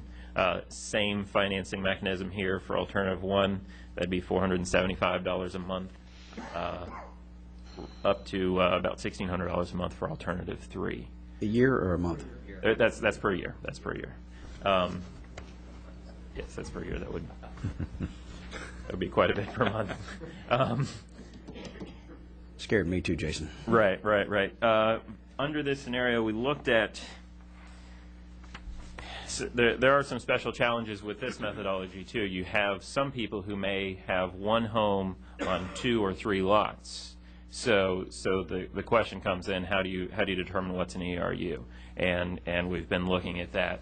For example, if someone owns 2 lots and they build a house in the middle of those 2 lots, obviously they only have 1 residential unit they can be built for. But if someone has 2 lots and they've built a house on 1 lot and the other lot lays vacant, typically that would be another ERU. That would be 2 ERUs.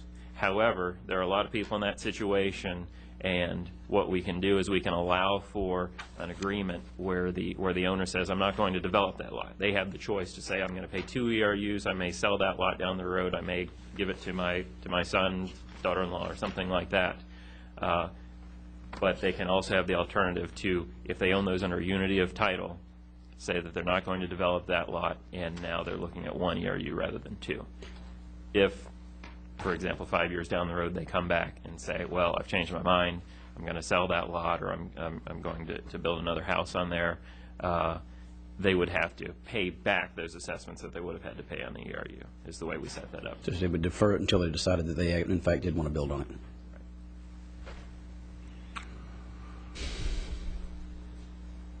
The third option is on the millage rate method. We took a look at this. Before you go any further, I just got a question on what was just asked.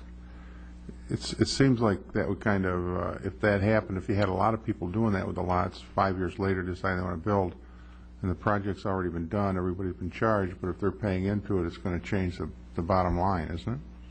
Right. What we would do is they would have to pay those back with interest, is the proposal that we would have, and those monies would be used to pay back bond issues earlier that we have, because we're depending on the options that are chosen, we're going to have to do some bond issues for these costs because they're significant costs. What we would, the practical result of that is we would take those proceeds, if we had a flurry of this kind of activity, we would have extra dollars coming in, we'd be able to pay those bonds off sooner. And all that money, if the bond was paid off earlier, their debt would end, or would it go through? It would end. It would end. The assessments would end. It's 20 years. Or would you could get a reduction at the end? Right. You get a reduction at the end. Theoretically, if there was enough, right, you might only pay for 19 years instead of 20. Okay. The next methodology we looked at was the millage method. We have an MSTU there where we have authority to levy 2 mills, and we could establish an MSTU in the Pine Lake area, and we could levy a millage. We looked at this because we were concerned about the hardship issue. There's been a large run-up in prices there. You may have people there today that are buying $50,000, $60,000 lots, building $200,000, $250,000 houses there, and this wouldn't be as large an impact on them, most likely, as it may be on somebody who may have built a house 5, 6, 7 years ago at a much lower price. So we looked at this millage method as a way to to maybe mitigate the impact on the homeowners that have been there longer, that this could be a larger financial burden on. Jason, this also would almost shoulder most of the burden on new growth versus existing. Right. It would place it more on the new growth. We looked at that. However, when we ran all the numbers on it, what we found is you've got about 6,000 lots there, approximately 2,000 of which have homes on them, and the others are vacant. And what happens when you have a few homes there, even if they're older homes and not the highest value, the vacant lots have a lower taxable value typically. And what happens is all those homes end up carrying a larger burden. And we have some pretty high tax rates, actually some tax rates in most of the alternatives that exceed our authority to levy a millage there. Because we can't levy a millage under an MSTU of more than 10 mils, and if you look at these alternatives, we're looking at over 10 mils when you add our county unincorporated MSTU. Also, we would need to do some borrowing for this. If we were to do most of these alternatives, we're going to need to issue bonds. In order to sell bonds that are secured by tax payments, you have to have a vote of the property owners. You have to have a vote of the area. We would have to get that on the referendum and have it placed on the ballot, and that can be a time-consuming process. And as you know, if you look at those numbers of permits that are being issued every day, there's more houses going in there, and every day that goes by, we're falling further and further behind. So we wouldn't want. So that's one concern there is the delay of getting that, and also it's uncertain whether the vote would pass or not.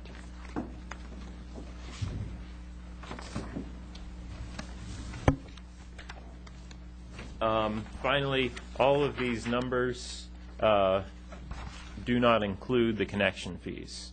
So this is what the properties would be assessed. We need to remember that the connection fees for water and/or sewer would need to be paid for somebody to connect to the respective service. It's about $1,500 for water and $2,900 for sewer. Those are typically financed over a 5-year period by the utility if the property owner requests that. We're also looking at some alternatives to reduce the burden for hardship. Some SHIP proceeds. One of the limitations of SHIP is that they basically can only be used for the connection fees. There are some opportunities where you can allow for deferral of payment. Those can be tricky, though, determining who is eligible for that deferred. We get into the business of defining who has a hardship and who doesn't have a hardship, which can be difficult at times. And finally, we may have different financing plans that work better for one alternative or the other. So we're looking at, once we get direction from the board and feedback with incorporating that with feedback from the community, we plan to present a finalized financing plan back to the board. And at this time, I will turn the presentation back over to Eric for the conclusion. I think, let me kind of recap a little bit. I think as the board is aware, and it's certainly by listening to the discussion here today, we have a somewhat of a unique situation, a huge area that has come of its own for the first time. I think it's not, I think most people recognize the land values alone in that area. It wasn't but 4 or 5 years ago you could buy lots out there, small lots, for $4,000 or $5,000, $6,000. Probably buy as many as you want under that scenario. Today, the lots, that same lot is $50,000, $60,000. Homes out there are now not unusual to be in the $250,000 range. So literally what we have in the northwest area of the county is a community of 6,000 lots out there that have come of its own. And I think what staff has put together is sort of a recommendation that says, okay, now you have a unique opportunity.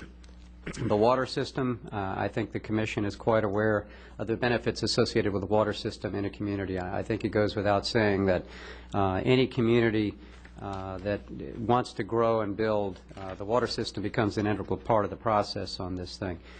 The sewer system, I think, as Cheryl has indicated, we're kind of at the cusp of a unique situation with the sewer system because it's kind of one of those things, as unusual as it may sound, you get a relatively cost-effective bite of the apple today.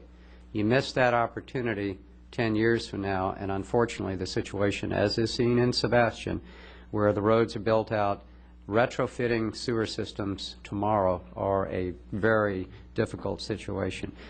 Roads, I think if you look at some of the pictures that Jim has put together, and if you're familiar with the area out there, sometimes of the year, if you've got your Humvee, you're in pretty good shape. You know, sometimes of the year it's you know, maybe not so bad. I think, as Jim has also pointed out in the article in the commission agenda item, that frankly just the simple maintenance of Vero Lakes Estates has become a financial hardship. So all of this is now coming together into a situation where we're saying we now have an opportunity to kind of look forward 10 years from now.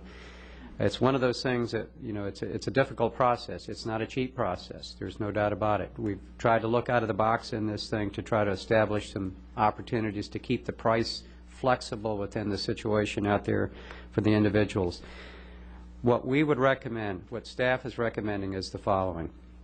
The staff is recommending, in the form of a master plan commitment, to go ahead and move forward with all three alternatives. In other words, alternative number 3.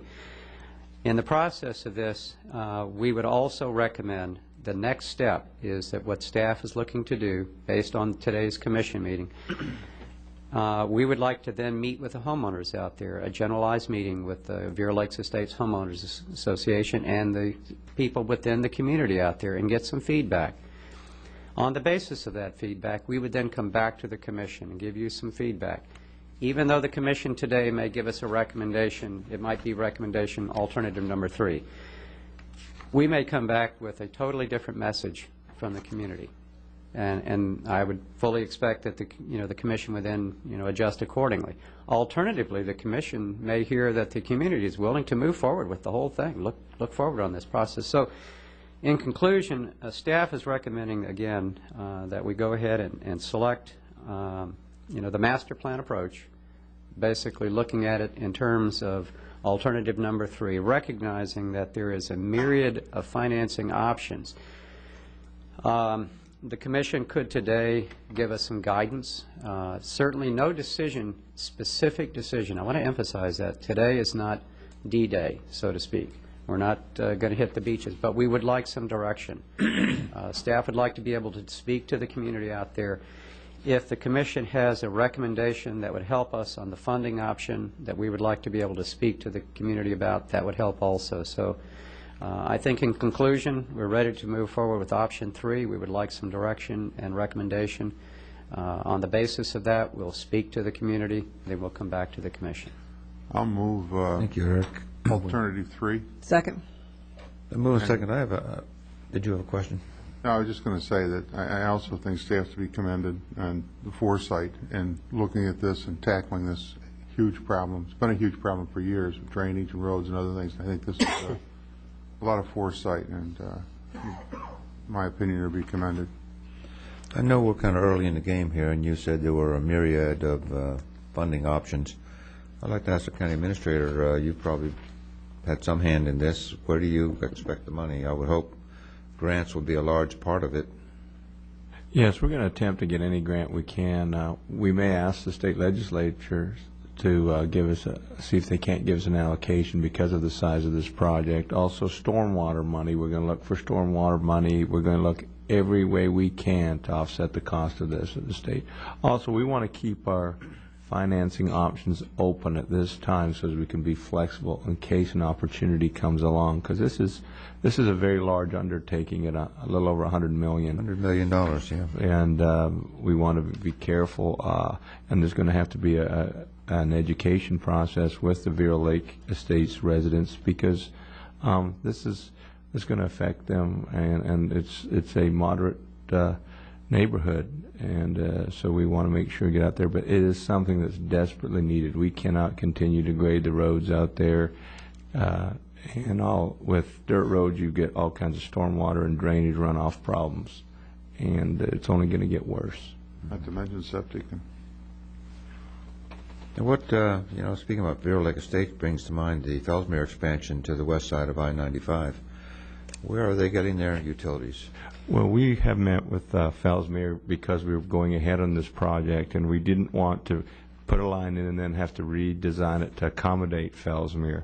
So we have, at the same time we were working on this project, we brought Fellsmere in and discussed our expansion and, down the road, where would they, and right now, and they can correct me if I'm wrong, they gave indication that they're probably going to try and utilize our services. Their concern would be that we could hinder, that we would limit the capacity that we'd allow them to get from us and could hinder their growth and create a moratorium. And we're going to come back with an agreement. I advise them that we've looked at our capacity and we do not think that would be the case. Okay. Well, good. We have a motion. Any further discussion? Anyone? I assume you're ready to vote. All in favor of this motion signify by saying aye. Aye. Any opposed? Motion carries. Well done, staff. Let me say it was a very good presentation. We need more like this. Okay. Moving to item 12, County Attorney, no matters. Commissioners' items. Myself, I have nothing to add. Commissioner Wheeler? No, sir. Commissioner Bowden? No, Mr. Chairman. Mr. Davis?